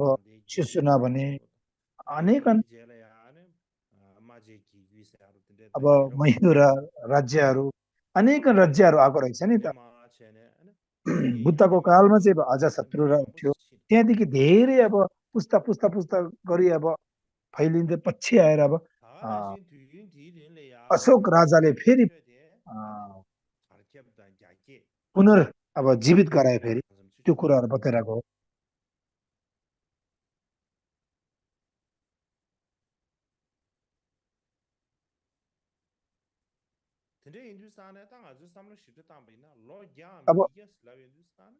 अब हामीले विचार गर्दाखेरि 100 अथवा 200 वर्ष पछि भन्यो भने धेरै त्यो बेला के हो त परिवर्तन भइरहेको हुन्छ नि। यो अनिवार्य हो। 20-30 वर्षमा कति परिवर्तन हुन्छ भने 200-100 वर्ष धेरै परिवर्तन हुन्छ। जस्तो कि अब हामीले 18-19 को शताब्दीको कुरा गर्यो भने हामीले अहिले 21औं शताब्दी हो नि त। 18-19औं शताब्दी भयो भने धेरै कुराहरू पहिल्यै हो भनेर अब धेरै पहिला हो भनेर हामीले याद त्यस्तो अब सम्झना आउँछ। धेरै पछि धेरै वर्ष अगाडि हो भन्ने यसरी भन्छौँ। त्यति यस्तो आउँथ्यो भने झन् 100-200 वर्षपछि त कति फरक थियो होला त्यो अगाडि। त्यही कारण त्यो अवधिमा पनि 100-200 अवधि पनि समुदायहरू धेरै परिवर्तन आयो, बदलाव आयो।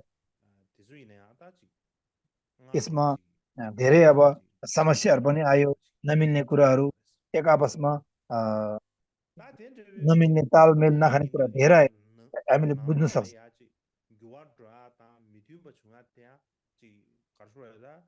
भिक्षु वर्गभित्र पनि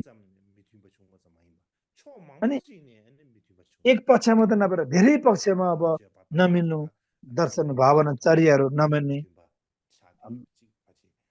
यस्तो नमिल्ने कुरा धेरै हामीले पत्ता लगाउन सक्छौँ। अन्तिममा यो फरक धेरै भएकोले चारवटा निकायहरू अनि बेग्लै बेग्लै निकायमा छुट्यो। कारण यो हो नि त धेरै वर्ष फरक भयो, त्यसमा बदलाव आउँदाखेरि अनि अन्तिममा भिक्षुमा धेरै धेरै फरक हुँदाखेरि चारवटा निकायहरू अब फैलिएर आयो भने यसरी अब भारतको क्षमा जापानको विद्वानले भन्नुहुन्छ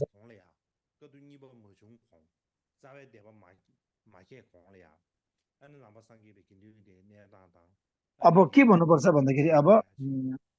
चाहिँ बुद्ध वचन अब दोस्रो चरणको सङ्कलन नगर्ने अगाडि त्यस्तै गरी अब यो निकायहरू अगाडिको बौद्ध धर्म कस्तो थियो त भने यसमा त्यसको विषयमा के बताउनु, त्यो बेला बौद्ध धर्म अवस्था कस्तो थियो त्यो बेला के बताउन चाहँदैछु।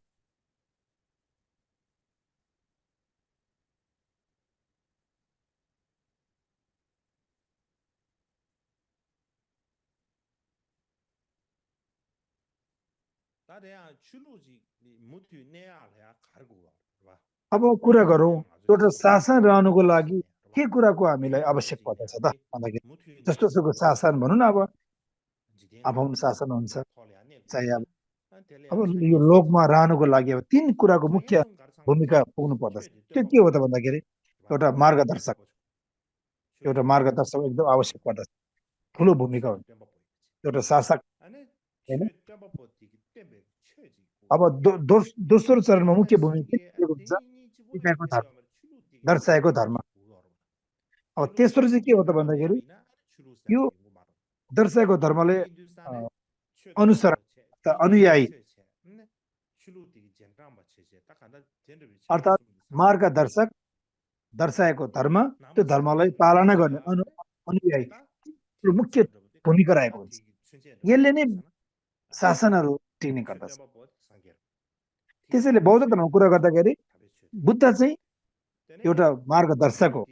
उहाँले देखाउनु भएको धर्म बौद्ध धर्म हो र त्यसलाई अनुयायी गर्ने सङ्घ हो। अर्थात् यसलाई हामीले त्रिरत्न भन्छौँ, बुद्ध रत्न, धर्म रत्न, सङ्घ रत्न भनिन्छ। यो मुख्य स्रोत नै यो एक आपसमा मिलेको छ, त्रिरत्न भन्छ। यो त्रिरत्न चाहिँ एकदेखि अर्मा धेरै भर परेको हुन्छ। बुद्ध मार्गदर्शक देखाउने हो। बुद्धले मार्गदर्शकलाई के देखायो त? धर्म, बौद्ध धर्म देखायो। यो बुद्ध रत्न भयो नि त यो मार्गदर्शक। अब धर्म रत्न भने के हो त भन्दाखेरि विशेष गरी अब सामान्य लोकको विचारदेखि टाढो भएको,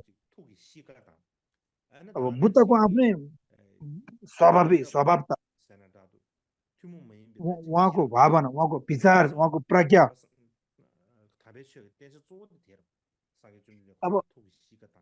अब बौद्ध धर्म भनेको मुख्य बुद्धभित्र भएको हृदयको ज्ञान हो नि त, उहाँको वास्तविकता हो नि त। त्यो हामीले अर्थात् के हो त, हेया र उपाय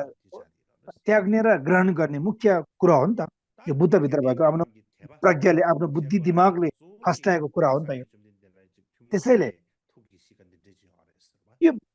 अनि हामीले बुझ्न सक्छ बौद्ध धर्म भनेको बुद्धको एउटा अरूभन्दा भिन्नता, विशेषता, उहाँको ज्ञान हो भनेर बुझ्न सक्छौँ। त्यसैले हामीले उहाँले बताउनु भएको धर्म आस्था, भक्ति, श्रद्धा गर्छौँ। अनि बुद्धले यसरी बताउनु भएको, यही बताउनु भएको कारणले गर्दाखेरि यसलाई धेरै मान्छेले इच्छुक र चाहना मन परेको कारणले गर्दाखेरि अनुयायी थप्दै थप्दै थप्दै गएर भिक्षु एउटा सङ्घ परिषद, सङ्घको समुदाय भन्यो। त्यसले ज्ञानको भण्डार र एउटा दयामय करुणाको सागर भएकोले नै लामो समयसम्म टिक्यो।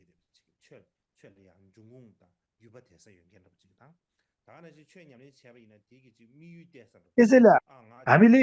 अध्ययन गर्दाखेरि पनि, जब तब पूजापाठ गर्दाखेरि नि हाम्रो परम्परा पहिला पनि थियो है। यो बुद्धले यसरी गर्नुभएको थियो, उहाँको चेला यसरी आयो, हामीले गर्दाखेरि सँगसँगै भने एउटा उदाहरण गर्ने, उदाहरण राख्ने ठाउँ छ नि त हामीलाई।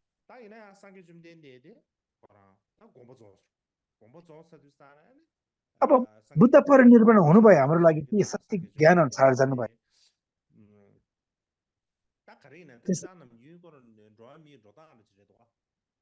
अब एउटा भनौँ न सामान्य मान्छेको अब एउटा दैनिक जाने तरिका छन्। मान्छेको एउटा भनौँ न हाम्रो दुःख हुँदाखेरि त्यति वास्ता गर्दैन, तर उहाँ अब खसिसकेपछि मान्छे एकदम धेरै नाम चलेको मान्छे खसिसकेपछि धेरै सम्झिरहेको छ नि त। त्यही कारणले गर्दाखेरि अनि बुद्धले सम्झिनको लागि होइन, हामीले उहाँको मुख्य अब उहाँको अष्ट धातुहरू होइन, उहाँको प्रवचनहरू, त्यसै गरी उहाँको मुख्य अब ठाउँ स्थानहरू, पाल्नु भएको ठाउँ हामीले घरिघरि फेरि मान्छेको मानवमा फेरि यसलाई नवीकरण र नयाँ ज्ञान फेरि झल्काउँछौँ नि त, याद गरेर। उहाँले हाम्रो लागि राख्नु भएको भविष्यवाणीहरू, भावना, दर्शनचर्याको कुराहरू, आफ्नो चेलाहरूलाई राखेको अन्तिम वचनहरू, कुराहरू।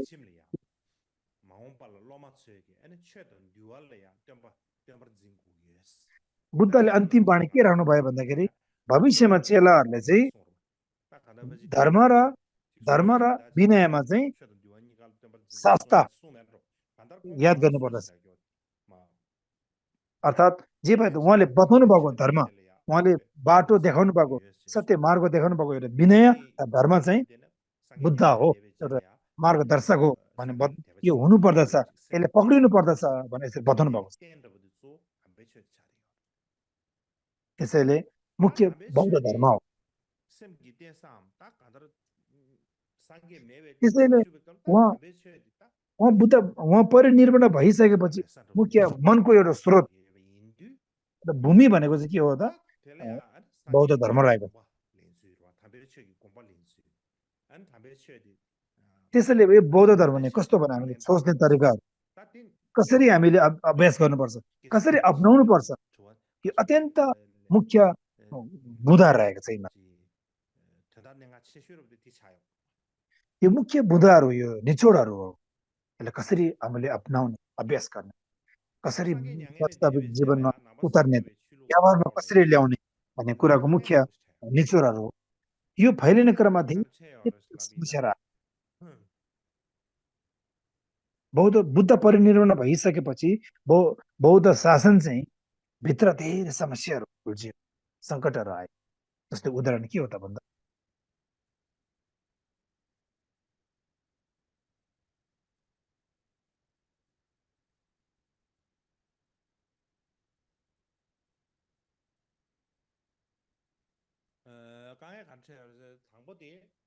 समस्या के हो त भन्दाखेरि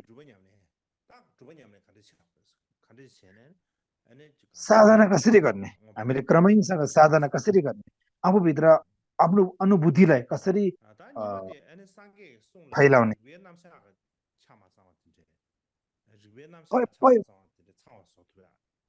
पहिला अब के हो त भन्दाखेरि बुद्धले बताउनु भएको विद्याको प्रतिपादनहरूलाई नपुगेको कसरी अब हामीले सम्पन्नता पार्ने।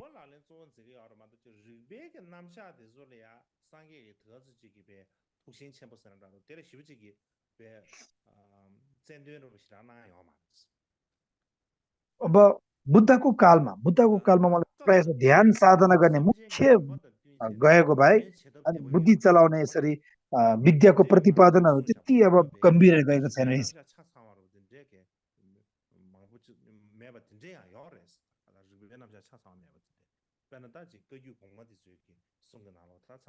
अब भनौँ न हामीले विभिन्न यो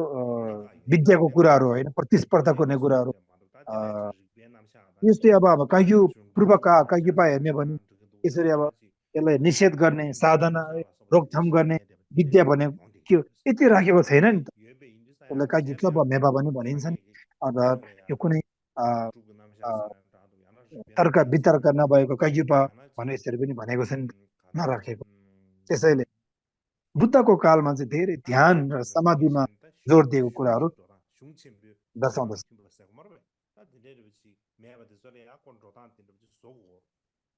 त्यही कारणले नभएको कुरालाई चाहिँ अब धेरै लामो समय टिक्नुको लागि चाहिँ विद्याको प्रतिपादनहरू फैलिएर आयो। यो दोस्रो थियो। अब तेस्रोमा के छ त भन्दाखेरि अब बुद्धको ज्ञानहरू, उहाँको शक्तिहरू, बुद्ध परिनिर्वाण भइसकेपछि अब बुद्धको ज्ञान भन्ने कस्तो छ, उत्तर कसरी दिने। अब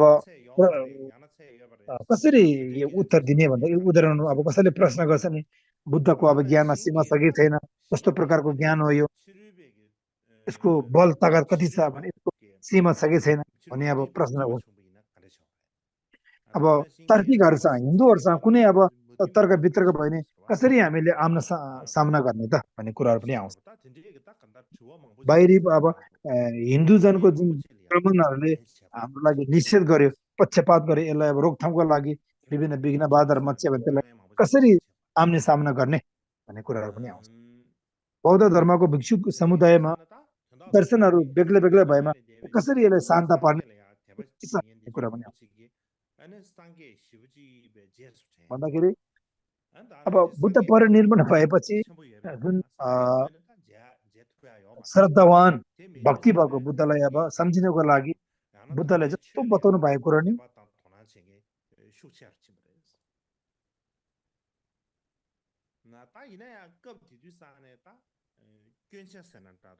श्रद्धा भक्ति गरे पनि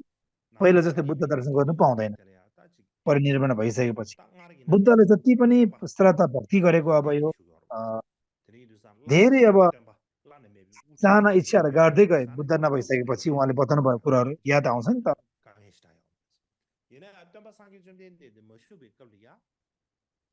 अब बुद्ध भएको बेलामा त्यति गाह्रो छैन मार्गदर्शन गर्नको लागि अब बुद्ध नभइसकेपछि धेरै समस्या आउँछन् त्यही कारणले बुद्ध नभएको कारणले गर्दाखेरि त्यसमा उहाँको सट्टामा उहाँको छापमा को आयो भन्दाखेरि महाचेला स्थविरहरूले अब बाटो देखाउनु पर्ने त्यस्तो मौका त्यस्तो समय आएको बुद्धको कालमा भएको जस्तै फेरि स्थविरहरूले सबै चेलाहरूलाई भेला गरेर फेरि बलवान र पहिला जस्तै अमर र जीवित बनाए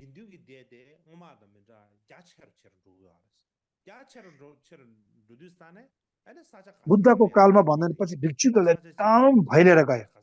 किनभने एक ठाउँमा छैन नि त अब छरपस्ट भयो धेरै ठाउँमा जाँदाखेरि भिक्षुहरू एकदेखि अर्कोसम्म अनि बौद्ध धर्म फैलाउँदै जाँदाखेरि धेरै भिक्षु फैलिनु त्यो बेला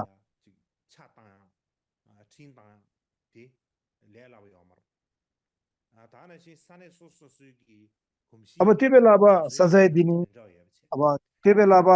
गल्ती गरेर ठाउँमा यसरी कानुन गर्ने पनि हुँदैन आफ्नै ठाउँ अनुसारको संस्कृति अनुसार आफ्नो ठाउँको अब गाउँठाउँको रीतिरिवाज अनुसार उहाँले बौद्ध धर्म फैलाउनै भयो फैलाउँदै लानु भयो ठाउँ ठाउँमा छरेका भिक्षुहरू त्यसै कारणले गर्दाखेरि ठाउँ ठाउँमा आफ्नो ठाउँमा गएर यसरी बौद्ध धर्म फैलाउ हुँदाखेरि लाउने वस्त्रहरूमा बोल्ने कलाहरूमा अध्ययन गर्ने कुरामा धेरै परिवर्तन आयो धेरै नै फरक आयो यसमा विचार गर्ने धाराहरू दर्शन भावना चर्याहरू एउटा विचार गर्ने तरिका सोच्ने तरिका अर्थात् चिन्तन गर्ने मनन गर्ने भावना गर्ने श्रुति गर्ने सबैमा फरक आयो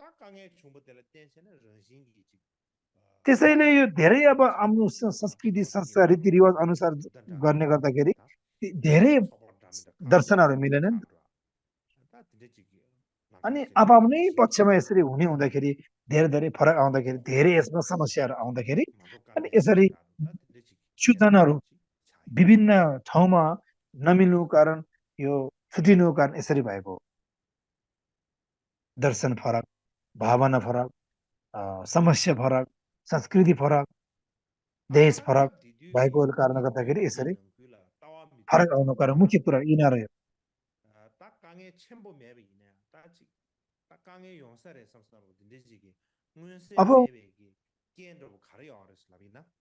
अब ठुलो ठुलो यस्तो समस्या आए तापनि अब यसलाई हटाउनुको लागि यो जस्तो सुकै समस्या हटाउने कारणको समस्या हटाउने मुख्य कारण यसलाई कसरी हटाउने यो सङ्घ समुदायमा कसरी अब यसलाई शान्त पार्ने भन्ने कुरा त्यही कारणले गर्दाखेरि यी भित्रको एउटा स्वभाव त के हो यसको वास्तविकता के रहेछ सङ्घको एउटा वास्तविकता त्यो बुझ्नु जरुरी जस्तो मलाई लाग्छ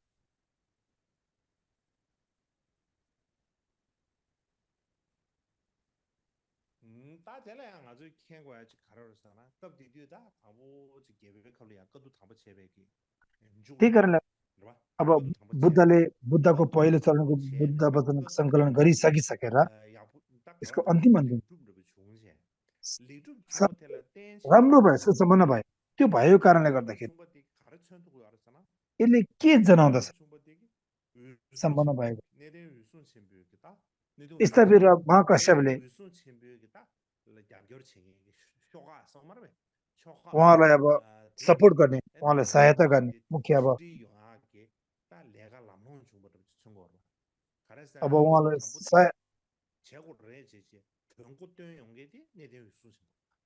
यो बुद्ध वचनलाई सङ्कलन गर्नुपर्छ भने पहिलो चरण सङ्कलन गर्ने व्यक्ति को थियो महाकश्यप थियो नि अब त्यसमा अब सहायता गर्ने अब आनन्द थियो प्रायः सबैले उहाँलाई अब सहायता र सहयोग गर्नुभयो कुनै सहयोग नगर्नु पनि छ जे भए तापनि राम्रोसँग प्रतिपादन गरेर सम्पन्न राम्रोसँग सुसम्पन्न टुङ्ग्यो किन यसरी उहाँले बुद्ध वचन सङ्कलन गर्नुभयो भन्दाखेरि भिक्षुजनहरू समुदायहरू एकीकरणमा मिल्नुको लागि मिलाप हुनुको लागि दर्शन चर्या भावना बेग्लै बेग्लै भयो नि त त्यो भड्किएर नजाओस् भन्ने कारणले गर्दा मुख्य इरादा लिएर उहाँले यो बुद्ध वचनको पहिलो चरणमा सङ्कलन गर्नुभयो नि त बुद्ध वचन त्यही कारणले नमिलेको हुँदाखेरि अनेक कुराहरू आउँछ त्यसलाई हटाउनुको लागि यसरी अब एकीकरण गर्यो अब उहाँ कुन ठाउँमा जन्मियो भन्दाखेरि उहाँ चाहिँ पहिला अब उहाँ अब ब्राह्मण रहेछ उहाँ अब पहिला हिन्दू समाजमा जन्मेको रहेछ उहाँ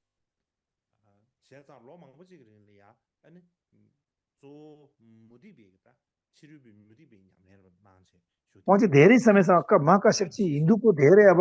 यो संस्कारहरूलाई अनि उहाँले मान्दै आएको रहेछ उहाँ ठुलो उमेर हुँदाखेरि बल्ल बुद्धको दर्शन पाएर बुद्धको चेला भएर बुद्धको अनुयायी हुनुभयो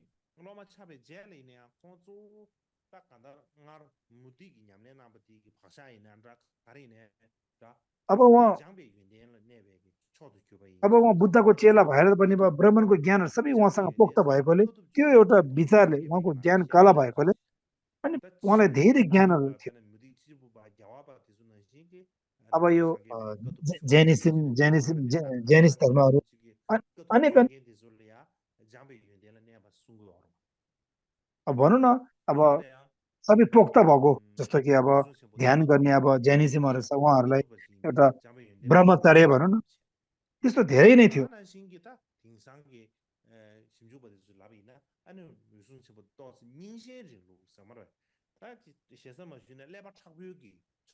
त्यही कारणले अब आजभोलि उहाँलाई अब महाकाश्यप चाहिँ के आजभोलि भन्दाखेरि पुरानो सोच लिएर आउने त्यस्तो बताउने कुरा हो त्यस्तो प्रकारको थियो भन्थ्यो किनभने पुरानै कुराहरू उहाँले खोज्नुहुन्थ्यो अब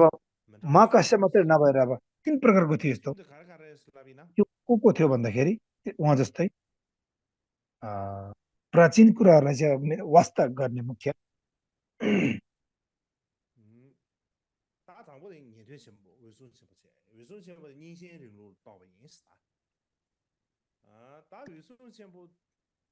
पहिला चाहिँ अब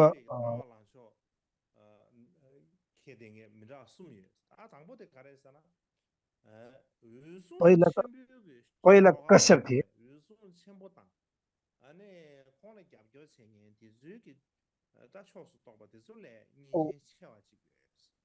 उहाँलाई साथ सहयोग गर्ने अब मुख्य अब साथ सहयोग गर्ने चाहिँ अब नेतिने घाङ्बो भनिन्छ दोस्रो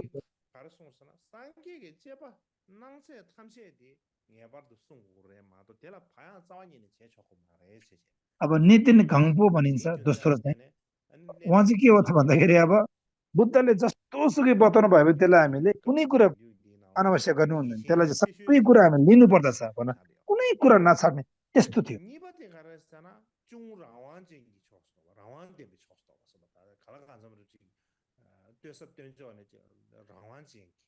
दोस्रो चाहिँ अब चुङ रावा देम्बी छोक भन्छ त्यसलाई चाहिँ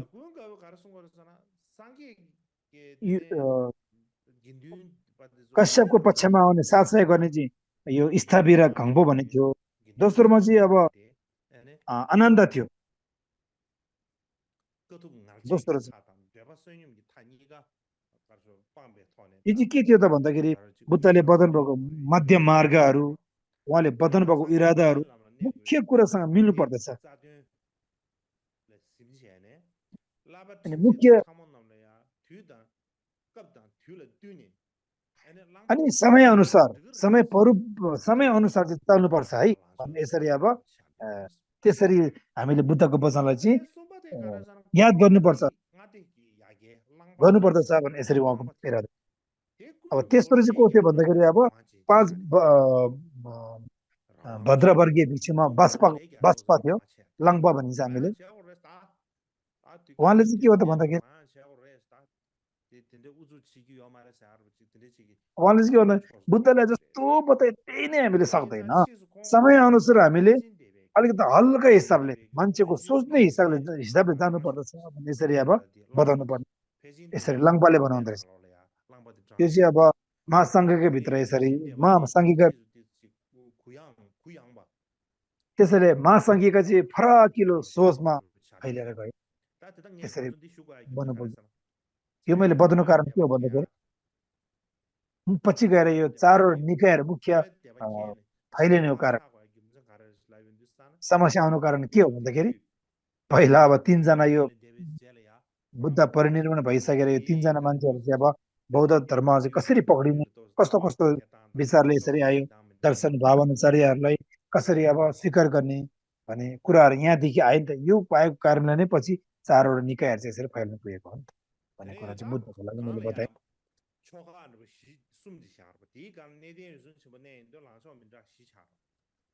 त्यही कारणले गर्दाखेरि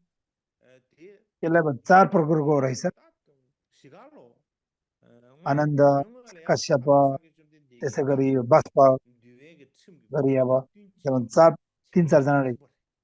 त्यही कारणले जस्तो जे गरे पनि बुद्धको विनयलाई चाहिँ ग्रहण गर्ने चाहिँ एउटै नै उहाँको इरादा उहाँहरूको विचार अनुसार इरादा अनुसार त्यसलाई उपाय र एउटा मार्ग देखाउने तरिका मात्रै बेग्लै हो तर त्यो भित्र देखाएको मुख्य नेचर भनेको चाहिँ एउटै हो फेरि बुद्धको धर्मलाई सुरक्षा गर्ने कसरी सम्पन्न र शुद्धता पार्ने इरादा एउटै हो त्यसमा धेरै अब खुल्ला हिसाबमा हेर्नुपर्छ भने चाहिँ 2 जना होइन पहिला जस्तो त त्यस्तै जानुपर्छ 2 जना पहिला र दोस्रो भन्दाखेरि पहिला गङ्पो भन्ने चाहिँ हो स्थविर दोस्रो आनन्द यिनीहरू चाहिँ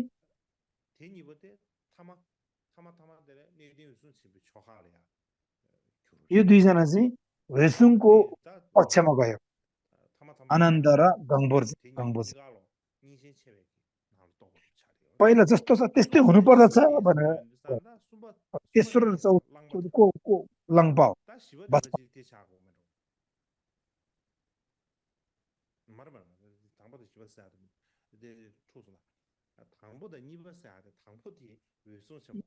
अलिकति गल्ती भएछ पहिला कश्यप दोस्रो गङ्बो यो 2 जना पुरानो कुराहरूलाई याद गर्ने तेस्रोमा आनन्द चौथोमा चाहिँ बाष्प उनीहरू चाहिँ मान्छेको सोच अनुसार फराकिलो हिसाबमा हामीले बौद्ध धर्मलाई ग्रहण गर्नुपर्दछ भनेर अनि जाने 2 जना अगाडिको 2 जना चाहिँ बुद्धले जस्तो वचन भयो त्यसलाई हामीले परिवर्तन गर्नु हुँदैन जस्तो त्यही बाटो मार्गमा जानु पर्दछ भनेर प्राचीन कुरालाई मुख्य जोड दिने 2 जनालाई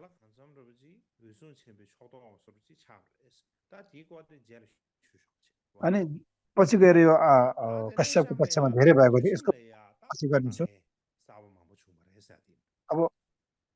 बुद्धको विनयमा चाहिँ शीललाई धारणा ग्रहण गर्नेमा धेरै समस्याहरू आएको थियो त्यही कारणले अनि बुद्धको मार्गमा गइसकेपछि अन्तमा रहनुपर्छ अनि दाहिने देवतिर लड्नु हुँदैन बीचको मध्यम बाटोमा हिँड्नुपर्छ मध्य अनि आनन्दले चाहिँ मध्य मार्गमा रहनुपर्छ भन्ने यसरी धेरै उहाँले प्रशंसा गर्नुहुन्छ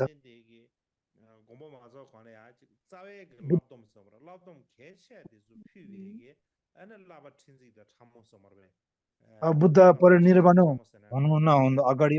अन्तिममा उहाँले अब विनयको अब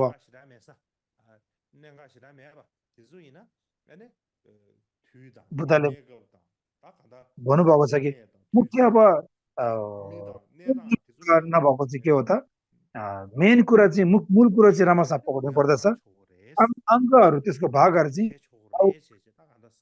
परिस्थिति अनुसार देश परिस्थिति अनुसार त्यसलाई हामी शुद्धिकरण गर्दै ठाउँ अनुसार चल्नुपर्छ भन्ने यसरी त्यसले सम्बन्ध भएको थियो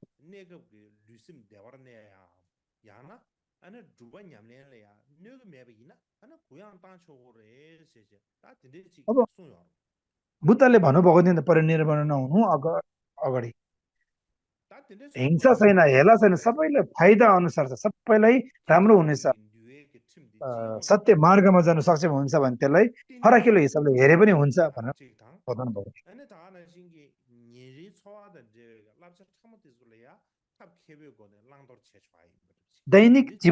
दैनिक जीवनमा जीविका चलाउन लागि हामीले फराकिलो हिसाबले दर्शन भावन चर्याहरू देश परिस्थिति अनुसार फरक ल्याए पनि केही पनि हुँदैन भन्ने यसरी बताउनु भएको छ बुद्धले पनि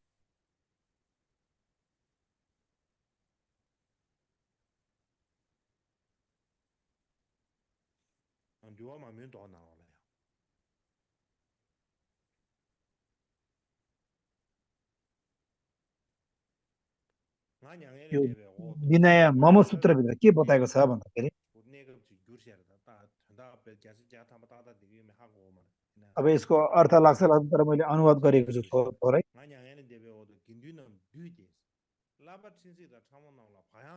भन्नुभएको छ कि म परिनिर्वाण भए पश्चात सङ्घहरूले सबै भेला भएर शिक्षा ठेन्सेकहरू सानोलाई पनि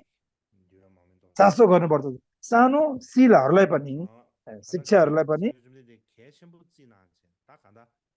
सानो कुराहरूलाई पनि फराकिलो हिसाबले हेर्नु पर्दछ भनेर बताउनु भयो त्यही कारणले म परिनिर्वाण भइसकेको बेला परिपरिने भइसकेको बेला अनि सानो सानो कुराहरू पनि के हो त फराकिलो हिसाबमा छ है भनेर बताउनु भयो त्यो भित्र समस्या के आयो त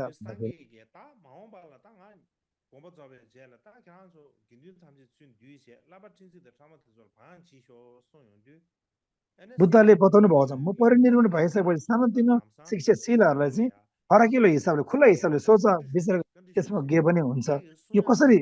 अब यस्तो बताउनु कारण के हो त भन्दाखेरि यसको कारण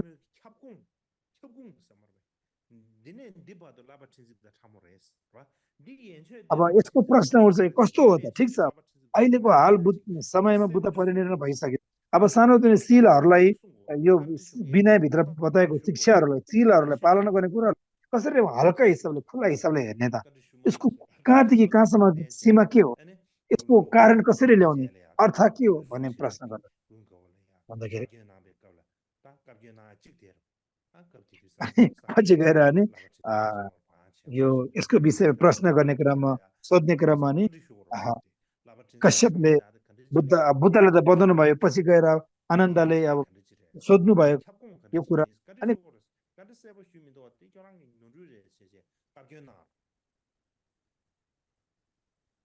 अनि यो बेला अब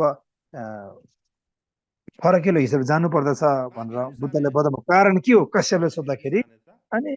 आनन्दले यसको विषयमा व्यापक रूपमा बताउन नसक्दाखेरि कश्यपले गाली पनि गरेको थियो आनन्दलाई सेवक आनन्दलाई अनि यो बेला धेरै छलफल भएको थियो यो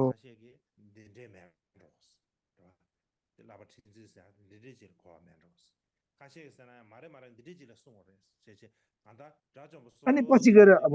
आराधहरूले पनि आफ्नै अब विचार अनुसार सोच अनुसार यसलाई यसरी अब फरकिलो यसरी हेर्नु भनेको कारण चाहिँ यो कारणले भने आफ्नै अब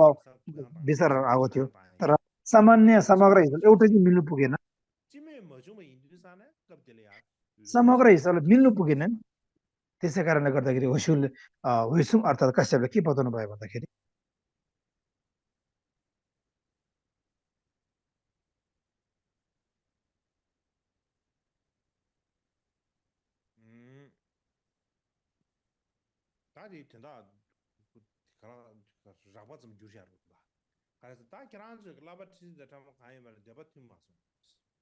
तपाईँले जे बताए त भएन आफ्नो इरादा इच्छाहरू राखेको मतहरू मिलेन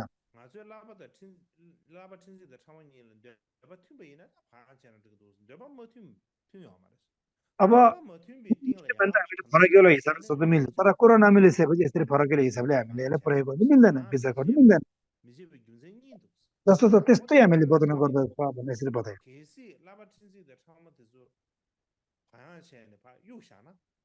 यदि अब सानोतिनो कुराहरू त हामीले युज नगरे पनि हुन्छ यसलाई हामीले प्रयोग नगरे नै हुन्छ फ्याँक्यो भने त्यसले के हुन्छ भन्दाखेरि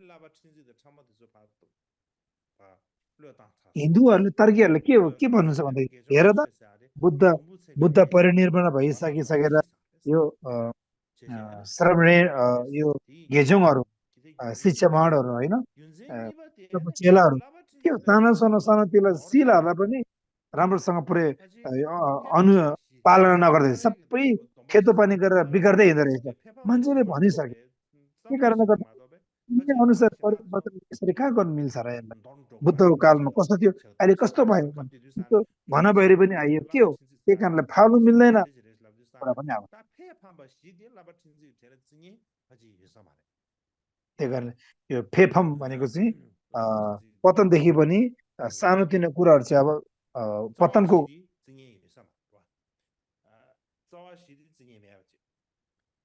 अब चार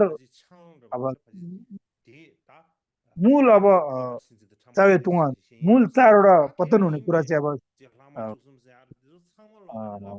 सबै अब पालन गर्नु बाहेक अब यो 13वटा अवशेष लगायतका अनेक कुराहरू चाहिँ अब यो मुख्य अब पालन गर्ने चाहिँ छैन, जस्तो कि जाँड रक्सी पिउने त्यस्तो अब त्यो चाहिँ अब मूल पतनमा चाहिँ आउँदैन, यसको आंशिकमा आउँदछ भनेर यसरी बताएको रहेछ। अब गेजोङ छेम्पो भनिन्छ। अब गेजोङ छेम्पोलाई यसको कुरा महाभिक्षु भनौँ न,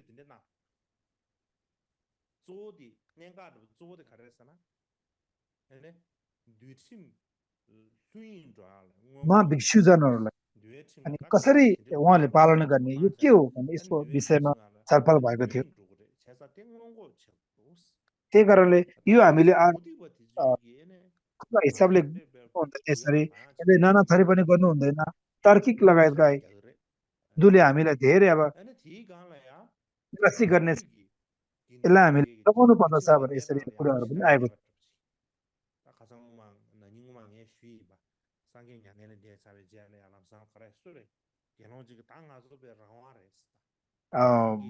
मैले पहिला भनेको थिएँ नि, बुद्ध परिनिर्वाण भइसक्यो, अब हामीले जे गरे पनि हुन्छ। अब हामी अब हामीलाई अधिकार छ, त्यही कारणले अब जे गरे पनि हुन्छ भनेर यसरी भनेको थियो होइन।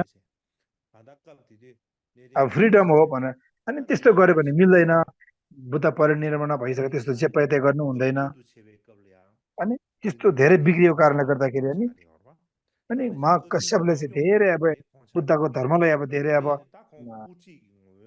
अनि चासो गरेर नि पहिलो चरणमा अब बुद्ध सङ्कलन गरेको कारण मुख्य यो हो। त्यही कारणले गर्दाखेरि यो सानोतिनो कुरालाई अनावस्था नगर्ने, त्यसलाई छाड त्यस्तो नगरिकन सबै बुद्धको वचनहरूलाई हामीले जोड गर्नुपर्छ, शिरमा राख्नुपर्छ भन्ने यसरी बताएको हो। अर्थात् कुनै पनि कुराहरू हामीले सानोतिनो कुरा अब आवश्यक नभएको कुराहरू चाहिँ फ्याँक्ने त्याग्ने गर्नु हुँदैन, त्यसलाई पनि चासो गर्नुपर्छ भन्ने कुराहरू चाहिँ बताएको बताउनु भयो महाकश्यपले।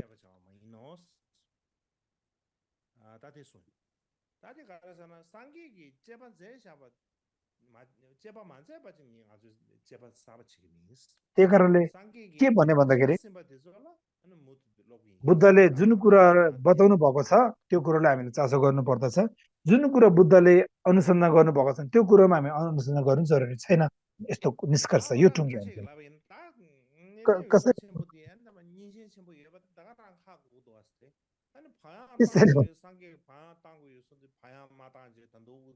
त्यही कारणले उहाँ एकदम धेरै पुरानो कुरालाई अब दोहोऱ्याइरहने यो हो भने हामीले चाल पाउन सक्छौँ। उहाँको विचार बुद्धले भन्नुभएको छ, समय परिस्थिति अनुसार सानोतिनो कुराहरूलाई अब हामीले आवश्यक नगरे पनि हुन्छ, त्यसलाई अब पालन नगरे पनि हुन्छ भने नि त। अनि महाकश्यपले भन्नुहुन्छ सबै कुरा चाहिँ हामीले पालना गर्नुपर्छ भन्दाखेरि सोच कुपमण्डु सोच आएको जस्तो देख्छ नि त, भने कुनै कुरा यसमा आएको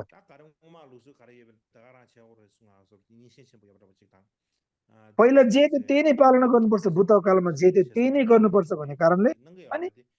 पुरानो सोच कुपमण्डु सोच भएको छर्लङ्ग देखाउँदछ नि। पछि यस्तो भएको कारणले गर्दाखेरि त्यस्तो खैला भैला भएको उहाँ अलिकता के हो त सोच सानो, त्यसै गरी कडा भएको कारणले गर्दा यस्तो हो भने भिक्षुजनहरूमा यसरी भएको थियो। त्यही कारणले गङ्पो भन्ने रहेछ भिक्षु। मलाई पहिला खानासँग जोडिएको 8वटा धर्महरू छ, यो मलाई बताउनु भएको थियो,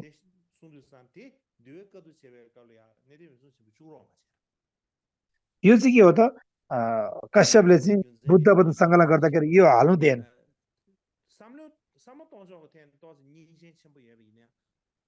यो राख्नु नराख्नु के हो, खाना खाँदाखेरि खानासँग सम्बन्धित 8वटा कुरा चाहिँ बुद्धले भन्नुभएको कुरा चाहिँ बुद्ध वचनको सङ्कलन पहिलो चरणको सङ्कलनमा हाल्नु दिएन नि। यो हाल्नु नदिएको कारण के हो त, उहाँको सोचको तरिका मात्रै अर्कोको त्यो फाइदा नभएको, त्यो भित्र नभएको कारणले गर्दाखेरि पुरानो कुरा मात्रै उहाँले इरादा भएको कारणले गर्दाखेरि त्यस्तो कुराहरू चाहिँ अब हामीले पुरानो सोचको मान्छे भने बुझ्न सक्छौँ भनेर नि भनिन्छ। त्यही कारणले एक पक्षबाट हेऱ्यो भने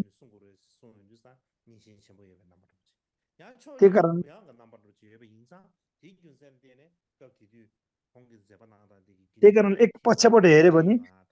अनुसन्धान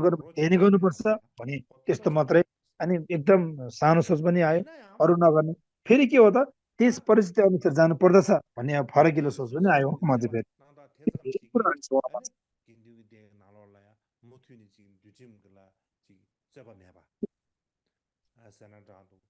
त्यही कारणले गर्दाखेरि यो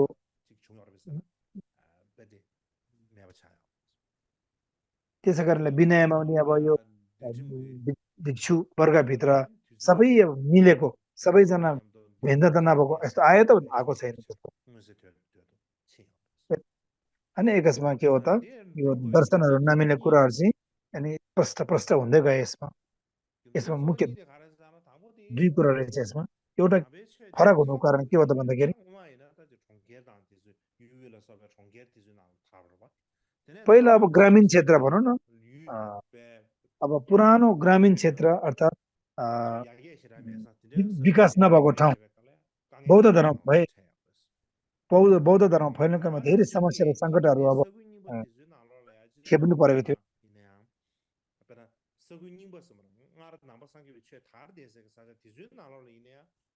अब अर्को के हो त बौद्ध धर्म पहिलेदेखि अब फैलिरहेको ठाउँमा, पुरानो प्राचीन ठाउँमा के हो त यो संस्कृति अनुसार बौद्ध धर्म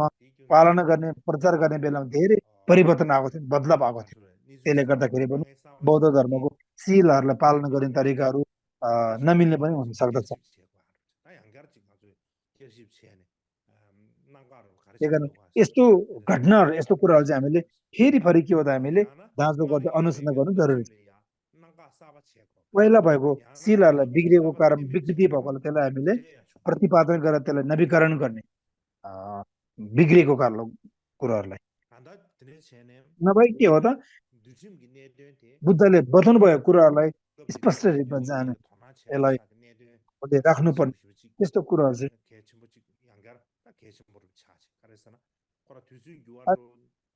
किन भन्दाखेरि पहिलाको र अहिलेको भिक्षु समुदाय मिल्दैन। त्यही कारणले बुद्धले भनेको जस्तै